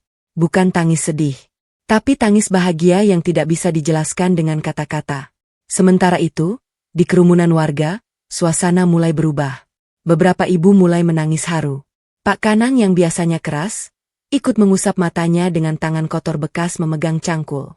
Pak Ucup yang suka bercanda, terdiam 1000 bahasa. Mereka semua teringat pada hari-hari ketika mereka ikut menertawakan kakek Salim. Mereka teringat pada setiap ejekan yang mereka lontarkan. Dan kini, rasa malu mulai menyelinap di hati mereka. Tapi yang paling terpukul adalah Hajah Lela. Ia tidak bisa bergerak. Kakinya terasa seperti terpaku di tanah. Ia ingin pergi dari kerumunan itu. Ia ingin berlari pulang ke rumah megahnya dan mengurung diri di kamar. Tapi tubuhnya tidak bergerak. Ia hanya bisa berdiri di tempatnya, menatap kakek Salim yang sedang menangis haru, sementara hatinya hancur berkeping-keping karena penyesalan. Irfan belum selesai. Pak, satu lagi. Kakek Salim mengangkat wajahnya. Masih ada lagi, nak. Irfan tersenyum lalu menunjuk ke arah jalan. Dari balik tikungan gang, terdengar suara orang mendorong sesuatu. Perlahan, 2 orang pemuda muncul. Mereka mendorong sebuah becak. Bukan becak biasa. Becak itu baru. Catnya hijau tua mengkilap.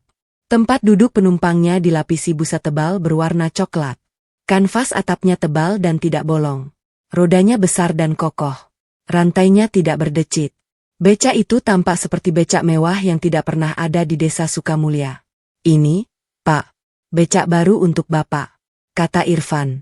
Becak lama Bapak biar kami perbaiki juga. Tapi untuk sekarang, Bapak pakai yang ini dulu. Kakek Salim berdiri.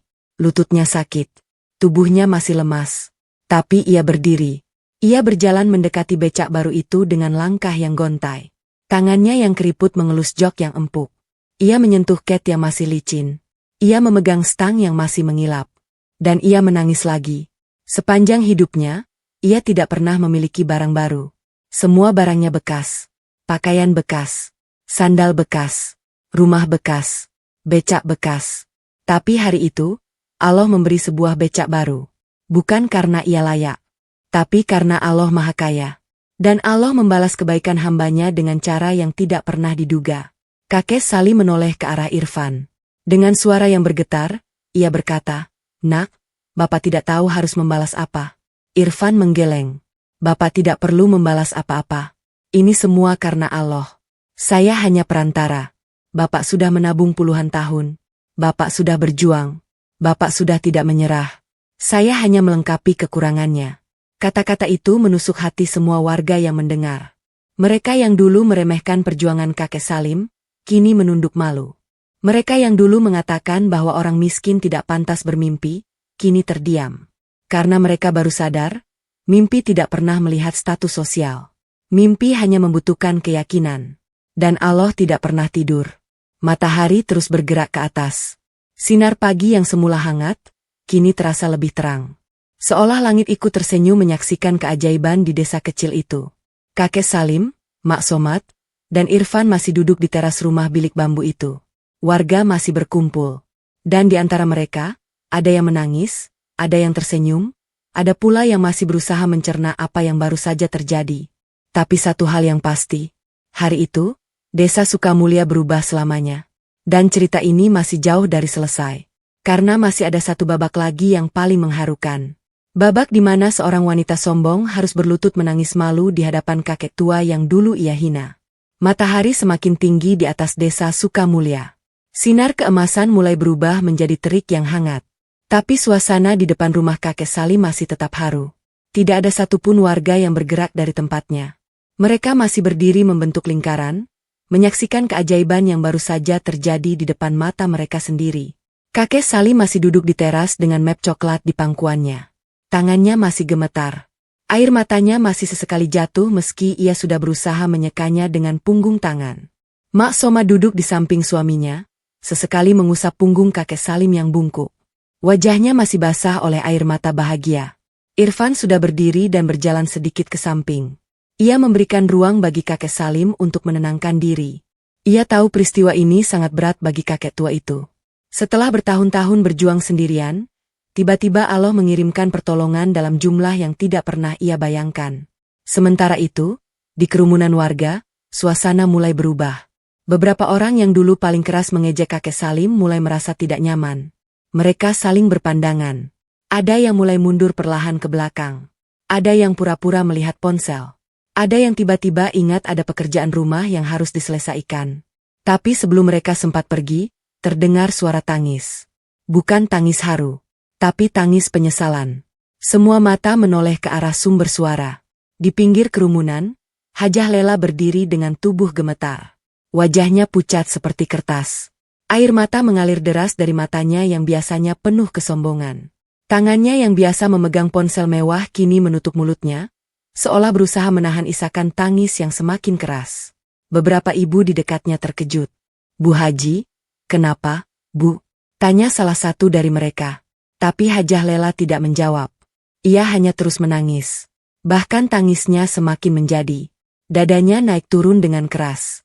Tubuhnya mulai lemas dan hampir jatuh jika tidak segera ditahan oleh ibu di sampingnya. Kerumunan mulai ramai. Mereka berbisik-bisik. Ada yang kasihan, ada yang bingung, ada pula yang diam-diam merasa lega karena akhirnya wanita sombong itu merasakan apa yang selama ini ia tabur. Hajah Lela menarik napas panjang. Ia berusaha menenangkan dirinya. Tapi setiap kali ia memandang ke arah kakek Salim yang sedang duduk dengan map coklat di pangkuannya, rasa malu yang luar biasa menghantam dadanya seperti ombak. Ia tidak bisa berhenti menangis. Dengan langkah yang gontai dan gemetar, Hajah Lela mulai berjalan menembus kerumunan. Warga yang melihat langsung memberi jalan. Tubuhnya yang biasa tegap dan penuh percaya diri kini terlihat kecil dan rapuh. Ia berjalan perlahan mendekati teras rumah kakek Salim. Semua mata tertuju padanya. Semua telinga mendengar setiap langkah kakinya yang berat. Suasana menjadi sunyi. Bahkan angin pun seolah berhenti berhembus. Kakek Salim yang sedang duduk, menoleh. Ia melihat Hajah Lela berjalan mendekat. Wajahnya basah. Matanya merah. Tubuhnya gemetar. Kakek Salim tidak mengatakan apa-apa. Ia hanya diam memperhatikan. Wajahnya masih teduh.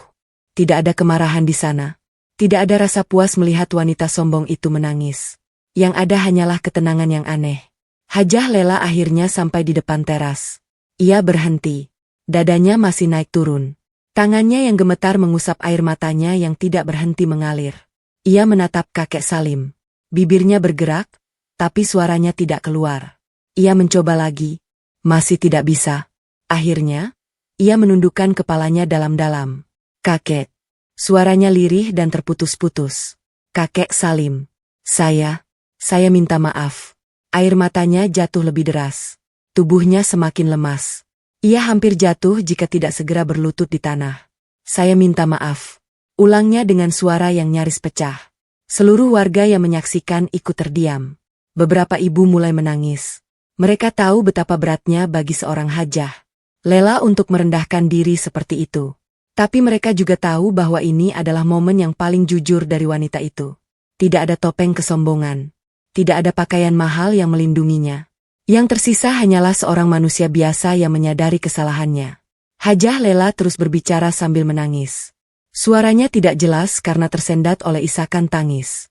Tapi semua orang bisa mendengar setiap kata yang keluar dari mulutnya. "Saya sudah terlalu sombong. Saya pikir harta saya yang paling hebat. Saya pikir orang miskin tidak pantas bermimpi. Saya pikir kakek hanya tukang becak biasa. Saya tidak tahu. Saya tidak tahu kalau kakek. Ia tidak bisa melanjutkan. Tangisnya semakin menjadi. Bahunya berguncang. Wajahnya basah oleh air mata dan ingus yang bercampur. Hajah Lela mengangkat wajahnya. Matanya bertemu dengan mata kakek Salim yang tenang. Dan untuk pertama kalinya, ia melihat sesuatu yang membuatnya semakin hancur. Kakek Salim tidak marah. Kakek Salim tidak tersenyum sinis. Kakek Salim tidak membalas hinaannya. Yang kakek Salim lakukan hanyalah tersenyum. Tersenyum lembut seperti seorang kakek yang memandangi cucunya yang sedang menangis. "Bu Haji," kata kakek Salim pelan. "Saya sudah memaafkan Bu Haji dari dulu. Sejak pertama kali Bu Haji menghina saya di warung Cik Enok, saya sudah memaafkan. Karena saya tahu, kesombongan hanya akan melukai diri sendiri." Hajah Lela terisak lebih keras. Ia tidak layak. Ia tidak layak dimaafkan semudah itu. Tapi kakek Salim berdiri. Lututnya sakit. Tubuhnya masih lemas. Tapi ia berdiri. Ia berjalan mendekati Hajah Lela yang berlutut di tanah. Lalu dengan tangannya yang kasar dan penuh kapalan, ia menyentuh pundak Hajah Lela. "Bangun, Bu Haji. Jangan berlutut di tanah. Tanah ini milik Allah. Dan Allah tidak suka hambanya saling merendahkan." Hajah Lela mengangkat kepalanya. Wajahnya sudah tidak karuan. Make up yang biasanya tebal kini luntur bercampur air mata. Rambutnya yang tersanggul rapi mulai terurai. Ia terlihat sangat berbeda dari biasanya. Tapi untuk pertama kalinya, ia terlihat manusiawi. Ia terlihat nyata. Kakek Salim meraih tangan Hajah Lela. Ia menariknya perlahan untuk berdiri. Hajah Lela berdiri dengan tubuh yang masih gemetar. Tangannya yang biasa memegang ponsel mewah dan perhiasan emas, kini digenggam oleh tangan kotor seorang tukang becak tua. Dan ia tidak merasa jijik. Ia justru merasa aman. "Kakek," bisik Hajah Lela. "Saya minta maaf tidak cukup. Saya sudah sangat jahat. Saya sudah merendahkan kakek di depan banyak orang. Saya pikir kakek tidak pantas." Kakek Salim menggeleng pelan. "Bu Haji, jangan berkata seperti itu. Setiap manusia pantas di hadapan Allah. Yang membedakan hanyalah ketakwaannya. Bukan hartanya. Bukan pakaiannya. Bukan mobil mewahnya. Dan Bu Haji, saya ini tidak ada apa-apanya. Saya hanya seorang tua yang ingin beribadah sebelum mati." Hajah Lela menangis lagi. Ia tidak bisa berkata apa-apa selain mengulang kata maaf berkali-kali. Maafkan saya, kakek. Saya berjanji tidak akan mengulanginya. Saya berjanji akan berubah." Mak Somad yang sejak tadi diam, ikut berdiri. Ia mendekati Hajah Lela. Wajahnya juga basah oleh air mata. Ia memeluk wanita itu. Pelukan yang hangat. Pelukan yang tulus. Pelukan yang tidak pernah Hajah Lela dapatkan dari siapapun karena kesombongannya sendiri. "Sudah, Bu. Sudah," kata Mak Somad lembut. "Suami saya memang tidak pernah marah. Beliau hanya sedih melihat orang lain sombong. Tapi beliau tidak pernah membenci siapapun." Hajah Lela memeluk Mak Somad balik. Ia menangis di pundak perempuan tua sederhana itu. Untuk pertama kalinya dalam hidupnya, ia merasakan apa artinya diterima tanpa syarat. Tanpa melihat hartanya. Tanpa melihat statusnya. Hanya sebagai manusia biasa. Irfan yang menyaksikan dari kejauhan ikut terharu. Ia tidak menyangka bahwa pertemuannya dengan kakek Salim akan membawa dampak sebesar ini.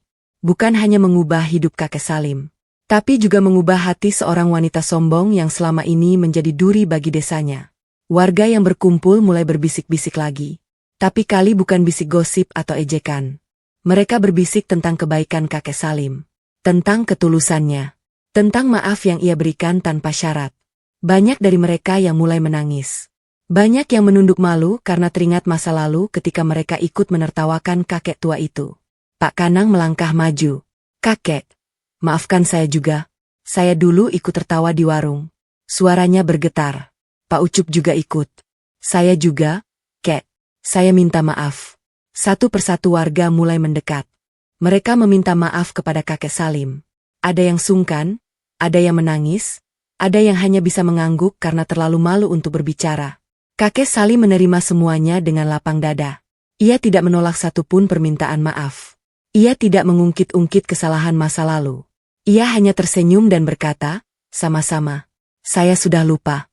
Irfan yang menyaksikan semua itu hanya bisa menggeleng takjub. Ia sudah sering melihat orang kaya. Ia sudah sering melihat pengusaha sukses. Tapi ia jarang melihat manusia semulia kakek Salim. Seorang yang tidak memiliki apa-apa di dunia, tapi memiliki hati yang lebih besar dari langit. Matahari terus bergerak. Hari mulai meninggi. Desa Sukamulya yang tadinya sepi kini penuh dengan tangis dan pelukan. Bukan tangis kesedihan, tapi tangis penyucian. Tangis yang membersihkan hati dari kesombongan dan iri. Kakek Salim akhirnya duduk kembali di teras. Tubuhnya mulai terasa lelah. Lututnya sakit. Napasnya pendek. Tapi hatinya tenang. Sangat tenang. Sepulangnya dari acara itu, ia akan kembali membuka kaleng bekas susu di bawah lantai. Tapi kali ini, bukan untuk menghitung uang receh. Tapi untuk menyimpan map coklat berisi bukti pelunasan haji. Dan untuk pertama kalinya dalam 20 tahun, kakek Salim akan tidur dengan senyum yang tidak pernah lepas dari wajahnya. Allah tidak pernah tidur. Allah tidak pernah lupa. Dan Allah selalu punya cara yang indah untuk membalas hambanya yang sabar. Hari-hari setelah kedatangan Irfan terasa seperti mimpi bagi kakek Salim dan Mak Somad. Setiap pagi, ketika bangun tidur, kakek Salim selalu memeriksa map coklat di bawah bantalnya. Ia takut itu hanya mimpi. Ia takut ketika ia membuka mata lagi, map itu akan lenyap seperti kabut pagi. Tapi map itu selalu ada. Setiap hari. Setiap malam. Setiap kali ia memeriksanya, map itu masih utuh di tempatnya. Begitu juga dengan becak baru. Becak hijau tua mengkilap itu kini terparkir rapi di halaman. Setiap pagi, kakek Salim keluar hanya untuk mengelap debu yang menempel di permukaannya. Ia tidak menariknya untuk mencari penumpang. Ia tidak mau becak baru itu kotor atau rusak. Ia ingin menjaganya sebagai kenang-kenangan. Sebagai bukti bahwa Allah tidak pernah meninggalkan hambanya yang sabar. Irfan sudah kembali ke kota. Sebelum pergi, ia berjanji akan datang lagi saat keberangkatan haji tiba. Ia ingin mengantarkan langsung kakek Salim dan Mak Somad ke bandara. Ia juga sudah mengurus semua dokumen. Dari visa hingga tiket. Dari perlengkapan ihram hingga transportasi di Tanah Suci. Semuanya sudah siap. Yang harus dilakukan kakek Salim hanyalah mempersiapkan diri. Ibadah. Dan keberangkatan. Hajah Lela juga berubah. Wanita yang dulu sombong itu kini menjadi pribadi yang berbeda. Ia mulai sering berkunjung ke rumah kakek Salim. Bukan untuk pamer harta, tapi untuk membantu. Kadang ia membawa sembako. Kadang ia membawa pakaian baru untuk kakek Salim dan Mak Somad. Kadang ia hanya duduk di teras, minum teh hangat, dan mendengarkan cerita kakek Salim tentang masa lalunya. Tentang bagaimana ia dulu bekerja sejak usia 12 tahun. Tentang bagaimana ia menabung recehan selama 20 tahun. Tentang bagaimana ia tidak pernah menyerah meski dunia terus menghinanya. Setiap kali mendengar cerita itu, Hajah Lela selalu menangis. Ia tidak bisa membayangkan bagaimana rasanya dihina setiap hari. Ia tidak bisa membayangkan bagaimana rasanya berjuang sendirian tanpa seorang pun yang percaya. Tapi kakek Salim selalu tersenyum. Ia berkata, "Bu Haji, tidak apa-apa. Masa lalu biarlah berlalu. Yang penting sekarang kita semua sudah berubah." Warga desa yang lain juga mulai menunjukkan rasa hormat mereka. Mereka tidak lagi memanggil kakek Salim dengan panggilan biasa. Mereka mulai memanggilnya calon haji. Atau Pak Haji. Meski kakek Salim selalu berkata, "Jangan panggil saya Haji dulu. Saya belum berangkat." Tapi warga desa tetap memanggilnya dengan penuh hormat. Karena mereka tahu, lelaki tua itu telah mengajarkan mereka pelajaran berharga tentang kesabaran dan ketulusan. Hari keberangkatan akhirnya tiba. Pagi itu, Langit desa Sukamulya cerah tanpa awan. Udara dingin khas lereng gunung masih menyelimuti setiap sudut desa. Tapi suasana pagi itu berbeda dari pagi-pagi sebelumnya. Desa itu terasa hidup, terasa ramai, terasa penuh dengan cinta. Sejak subuh, warga sudah mulai berkumpul di depan rumah kakek Salim. Mereka datang dengan pakaian terbaik mereka. Ibu-ibu mengenakan baju kebaya dan kerudung rapi. Bapak-bapak memakai koko putih atau peci hitam. Anak-anak kecil berlarian di antara kerumunan sambil memegang bendera kecil. Desa Sukamulya belum pernah semeriah ini. Bahkan saat hari raya pun tidak seheboh ini. Di dalam rumah, kakek Salim sedang duduk di tikar. Ia sudah mengenakan pakaian ihram putih. Pakaian sederhana yang tidak pernah ia bayangkan akan ia kenakan di rumahnya sendiri. Pakaian yang menutupi tubuh kurusnya dengan sempurna. Pakaian yang membuatnya terlihat begitu suci. Mak Somad duduk di sampingnya. Ia juga sudah mengenakan pakaian ihram putih. Wajahnya terlihat berbeda. Ada cahaya di matanya. Ada ketenangan di wajahnya yang penuh kerutan. Ia tersenyum sambil memegang tangan suaminya. "Pak," bisik Mak Somad. "Kita benar-benar jadi berangkat." Kakek Salim mengangguk. Matanya berkaca-kaca. "Iya, Bu." Akhirnya, mereka berdua terdiam. Air mata mengalir pelan di pipi mereka. Bukan tangis sedih, tapi tangis syukur. Tangis yang keluar dari lubuk hati yang paling dalam. Setelah 20 tahun. Setelah ribuan malam berdoa. Setelah jutaan recehan dikumpulkan. Setelah puluhan kali dihina dan direndahkan. Akhirnya, Allah mengabulkan doa mereka. Di luar, Irfan sudah tiba. Ia datang dengan 2 mobil mewah. Satu untuk dirinya. Satu untuk mengantar kakek Salim dan Mak Somad ke bandara. Ia berjalan menuju rumah kakek Salim dengan langkah penuh hormat. Di belakangnya, beberapa asisten membawa koper dan perlengkapan. Irfan masuk ke dalam rumah. Matanya langsung berkaca-kaca melihat kakek Salim dan Mak Somad sudah siap dengan pakaian ihram putih. "Pak, Bu," kata Irfan dengan suara bergetar. "Alhamdulillah, hari ini Bapak dan Ibu berangkat." Kakek Salim tersenyum. Ia berdiri dengan susah payah. Lututnya masih sakit. Tubuhnya masih lemas. Tapi ia berdiri. Ia meraih tangan Irfan dan menggenggamnya erat. "Nak," kata kakek Salim. "Bapak tidak bisa membalas kebaikan Nak Irfan. Hanya Allah yang bisa." Irfan menggeleng. "Bapak sudah membalas saya 10 tahun lalu. Dengan kebaikan Bapak di tengah hujan. Itu lebih dari cukup." Mereka berdua tersenyum haru. Mak Somad ikut berdiri. Wajahnya masih basah oleh air mata. Kakek Salim berjalan keluar rumah. Setiap langkahnya terasa berat. Bukan karena lututnya yang sakit. Tapi karena ia akan meninggalkan rumah kecil yang sudah menjadi saksi bisu perjuangannya selama puluhan tahun. Rumah bilik bambu yang bocor di mana-mana. Rumah dengan dinding rapuh dan atap seng berkarat. Rumah yang tidak pernah ia banggakan. Tapi rumah yang paling ia cintai. Warga yang berkumpul di luar langsung berhenti berbicara begitu melihat kakek Salim keluar. Semua mata tertuju padanya. Semua mulut terkunci rapat. Suasana menjadi sunyi. Hanya suara tangis beberapa ibu yang terdengar samar. Kakek Salim berdiri di depan pintu rumahnya. Ia memandang kerumunan warga yang hadir. Wajah demi wajah ia kenali. Ada Pak Kanang yang dulu ikut menertawakannya. Ada Pak Ucup yang dulu bersenda gurau tentang becak di Makkah. Ada ibu-ibu yang dulu ikut bergosip di warung. Ada juga Hajah Lela yang berdiri di barisan depan dengan mata merah dan hidung yang membengkak karena menahan tangis. Kakek Salim tersenyum. Senyum yang sama seperti biasanya. Senyum yang tidak menyimpan dendam. Senyum yang tulus dari hati yang bersih. Ia tidak berkata banyak. Ia hanya berbisik pelan. Jangan pernah menghina mimpi seseorang. Karena kita tidak tahu doa mana yang sedang Allah ijabah. Kata-kata itu melayang di udara pagi yang dingin. Tidak keras. Hanya sekedar bisikan. Tapi semua orang mendengarnya. Jelas. Seperti petir di siang bolong. Air mata mulai jatuh di mana-mana. Ibu-ibu menangis terseduh-seduh. Bapak-bapak ikut mengusap mata. Hajah Lela akhirnya tidak bisa menahan lagi. Ia menangis keras. Tangis yang keluar dari penyesalan yang mendalam. Kakek Salim tidak menunggu lebih lama. Ia berjalan menuju mobil yang sudah menunggu. Mak Somad mengikuti di sampingnya. Irfan membukakan pintu mobil dengan hormat. Sebelum masuk, kakek Salim menoleh ke belakang sekali lagi. Ia memandang rumah biliknya. Ia memandang becak tua yang masih terparkir di halaman. Ia memandang kampungnya. Desa Sukamulya. tempat ia dilahirkan, tempat ia dibesarkan, tempat ia dihina, dan tempat ia akhirnya menang. Allahu Akbar, bisiknya pelan. Ia masuk ke dalam mobil. Pintu ditutup.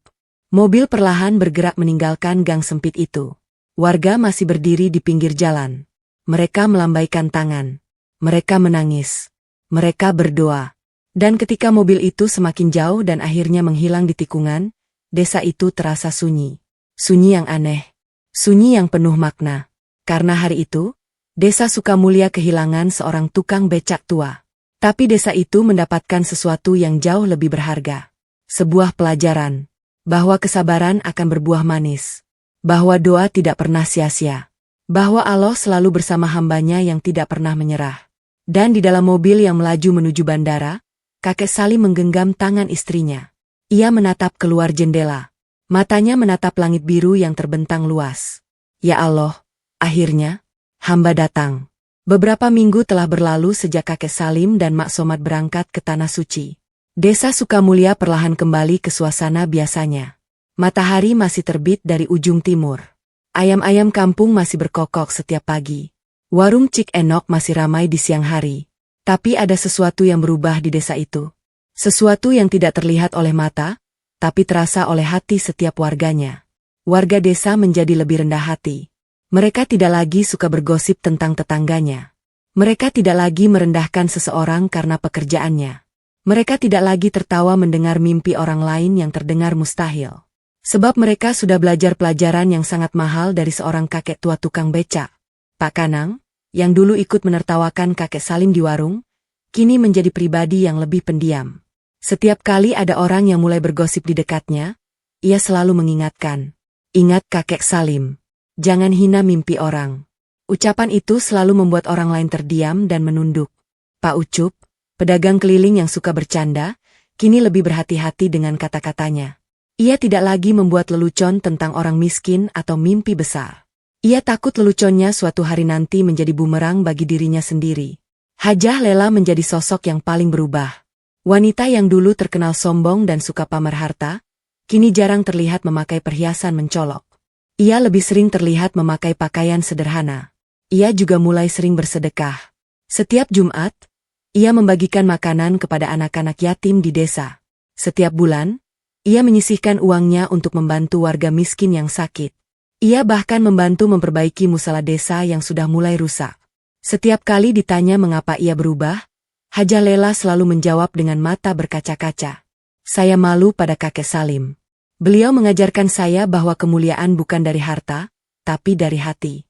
Suatu sore, saat warga sedang berkumpul di warung Cik Enok, sebuah motor berhenti di depan warung. Seorang pemuda dengan seragam kurir turun sambil membawa sebuah amplop coklat tebal. Ia bertanya pada Cik Enok, "Permisi, Bu. Ini ada kiriman untuk Desa Sukamulya. Untuk Bapak Salim bin Abdullah." Cik Enok terkejut.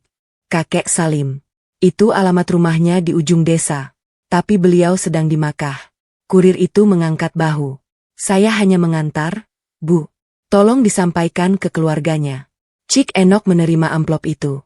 Tangannya sedikit gemetar karena penasaran. Ia melihat alamat pengirim.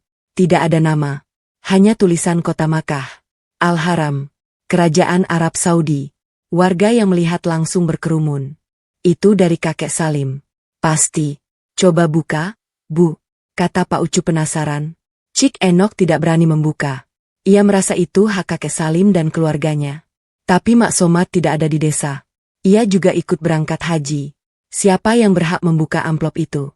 Hajah Lela yang kebetulan datang, segera mengusulkan. "Kita bawa ke rumahnya saja. Nanti kita foto dan kirim ke nomor Irfan. Mungkin beliau bisa menyampaikan ke kakek Salim." Semua setuju. Mereka berbondong-bondong menuju rumah kakek Salim. Rumah bilik bambu yang masih berdiri rapuh di ujung desa. Pintunya tidak terkunci.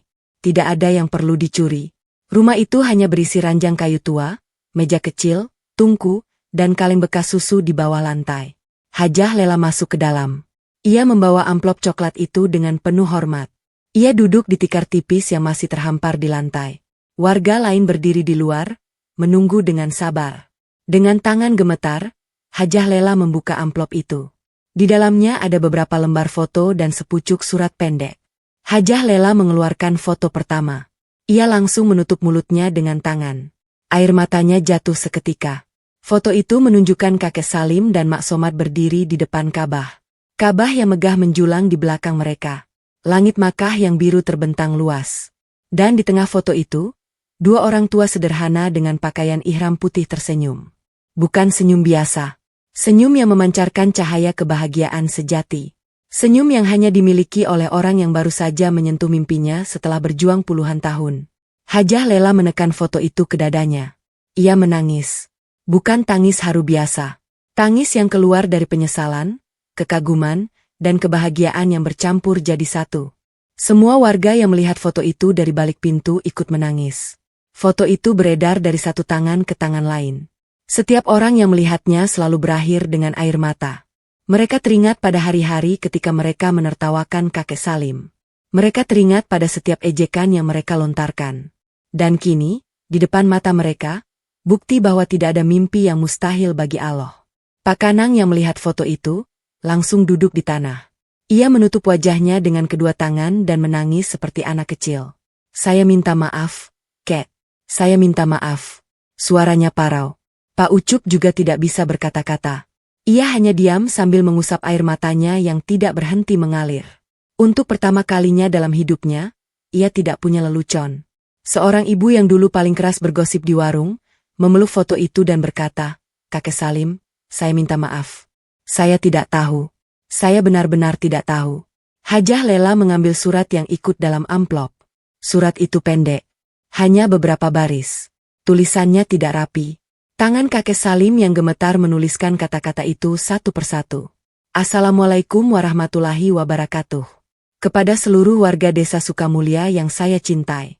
Maafkan saya jika selama ini saya pernah membuat kalian tidak nyaman. Saya hanya seorang tua yang berusaha. Kini saya sudah sampai di depan rumah Allah. Doakan saya dan Mak Somad agar bisa menyelesaikan ibadah haji dengan baik. Jangan pernah berhenti bermimpi. Karena Allah tidak pernah berhenti mendengar doa hambanya. Wassalamualaikum, kakek Salim dan Mak Somad dari Tanah Suci Makkah. Hajah Lela membacakan surat itu dengan suara yang bergetar. Ketika sampai di bagian jangan pernah berhenti bermimpi, seluruh warga yang mendengar ikut menangis. Surat itu pendek, tapi maknanya sangat dalam. Terlalu dalam untuk diukur dengan kata-kata. Malam itu, foto kakek Salim di depan Ka'bah dipajang di musala desa. Di bawah foto itu, Hajah Lela menuliskan sebuah kalimat dengan spidol hitam. Mimpi tidak pernah melihat status sosial. Allah hanya melihat kesabaran dan ketulusan hati. Sejak malam itu, musala desa yang dulu sepi menjadi ramai. Warga mulai berbondong-bondong datang untuk salat berjamaah. Mereka tidak ingin menjadi seperti dulu. Mereka ingin menjadi seperti kakek Salim. Sederhana, sabar, dan tidak pernah menyerah pada mimpi. Setiap malam Jumat, warga berkumpul di musala untuk membaca doa bersama. Mereka mendoakan kakek Salim dan Mak Somad agar diberi kesehatan dan kemudahan dalam menyelesaikan ibadah haji. Mereka juga mendoakan diri mereka sendiri, agar diberi hati yang tidak sombong, agar diberi lidah yang tidak suka menghina, agar diberi semangat untuk terus berjuang meski dunia sering berkata tidak mungkin. Hajah Lela menjadi penggerak utama di balik semua perubahan itu. Ia yang dulu paling sombong, kini menjadi yang paling rendah hati. Ia yang dulu paling suka pamer, kini menjadi yang paling dermawan. Ia yang dulu paling keras menghina, kini menjadi yang paling lembut berkata. Setiap kali ada warga yang mulai merendahkan orang lain, Hajah Lela selalu mengingatkan dengan lembut. Ingat kakek Salim. Kita tidak pernah tahu siapa yang sedang Allah persiapkan untuk menjadi istimewa. Beberapa minggu kemudian, kabar gembira datang kembali. Irfan mengirim pesan kepada Hajah Lela bahwa kakek Salim dan Mak Somad telah selesai melaksanakan ibadah haji. Mereka sehat, mereka bahagia, dan mereka akan segera pulang ke tanah air. Seluruh desa bersiap menyambut kepulangan kakek Salim. Bukan dengan pesta besar atau hura-hura, tapi dengan hati yang bersih. Dengan niat untuk meminta maaf sekali lagi. Dan dengan tekad untuk menjadi manusia yang lebih baik. Ketika mobil yang membawa kakek Salim dan Mak Somad akhirnya memasuki desa Sukamulya, seluruh warga sudah berbaris di sepanjang jalan. Mereka memegang bendera kecil. Mereka menangis. Mereka tersenyum. Mereka melambaikan tangan. Kakek Salim turun dari mobil. Tubuhnya masih kurus. Punggungnya masih bungkuk. Wajahnya masih penuh kerutan. Tapi ada cahaya di matanya. Cahaya yang tidak pernah ada sebelumnya. Cahaya yang hanya dimiliki oleh seseorang yang baru saja berdiri di hadapan Allah di tanah suci. Ia berjalan perlahan menyusuri jalan desa yang berbatu. Warga yang melihat langsung berlutut di tanah. Bukan untuk menyembah, tapi untuk menghormat. Untuk meminta maaf. Untuk merayakan kemenangan seorang kakek tua yang tidak pernah menyerah pada mimpinya. Kakek Salim berhenti di tengah jalan. Ia memandang semua warga yang berlutut. Matanya berkaca-kaca. Lalu dengan suara yang lirih namun penuh wibawa, ia berkata, "Jangan berlutut. Allah saja yang pantas disembah. Saya hanya manusia biasa. Sama seperti kalian. Yang membedakan hanyalah Allah memilih mengabulkan doa saya lebih dulu. Tapi percayalah, doa kalian juga akan dikabulkan. Selama kalian tidak berhenti berusaha. Dan selama kalian tidak berhenti percaya." Hajah Lela yang berdiri di barisan depan tidak bisa menahan tangisnya lagi. Ia berlari kecil mendekati kakek Salim dan memeluknya. Pelukan yang tidak pernah ia lakukan kepada siapapun seumur hidupnya. "Kakek, maafkan saya, maafkan saya, maafkan saya." Ia mengulanginya berkali-kali. Kakek Salim menepuk punggung Hajah Lela lembut. "Sudah, Bu, sudah. Saya sudah memaafkan Bu Haji sejak lama. Dan Allah juga sudah memaafkan Bu Haji. Lihatlah, Bu Haji sekarang sudah berubah. Itu sudah lebih dari cukup." Hajah Lela tidak bisa berkata apa-apa lagi. Ia hanya menangis di pundak kakek Salim. Dan di sekeliling mereka, seluruh warga desa Sukamulya menangis haru. Matahari sore mulai condong ke barat. Sinar jingganya menyinari desa kecil itu dengan hangat. Di tengah desa, seorang kakek tua dengan pakaian sederhana berdiri di antara orang-orang yang dulu menghinanya. Dan di sana, di antara tangis dan pelukan, desa itu akhirnya mengerti. Kemuliaan tidak diukur dari harta. Kesuksesan tidak diukur dari jabatan. Dan mimpi tidak pernah melihat status sosial. Yang dilihat Allah hanyalah hati. Hati yang bersih. Hati yang sabar. Hati yang tidak pernah berhenti berdoa. Dan hati yang tidak pernah berhenti percaya. Desa Sukamulya berubah selamanya. Bukan karena seorang pengusaha kaya datang. Bukan karena becak baru atau uang pelunasan haji. Tapi karena seorang kakek tua tukang becak mengajarkan mereka arti sebenarnya dari perjuangan dan ketulusan. Dan hingga hari ini, di musala desa itu, foto kakek Salim di depan Ka'bah masih terpajang rapi di dinding. Setiap kali ada anak muda yang putus asa, setiap kali ada orang tua yang lelah berjuang, setiap kali ada hati yang mulai sombong, mereka selalu diajak melihat foto itu. Ingat kakek Salim. Jangan pernah berhenti bermimpi. Karena Allah tidak pernah berhenti mendengar.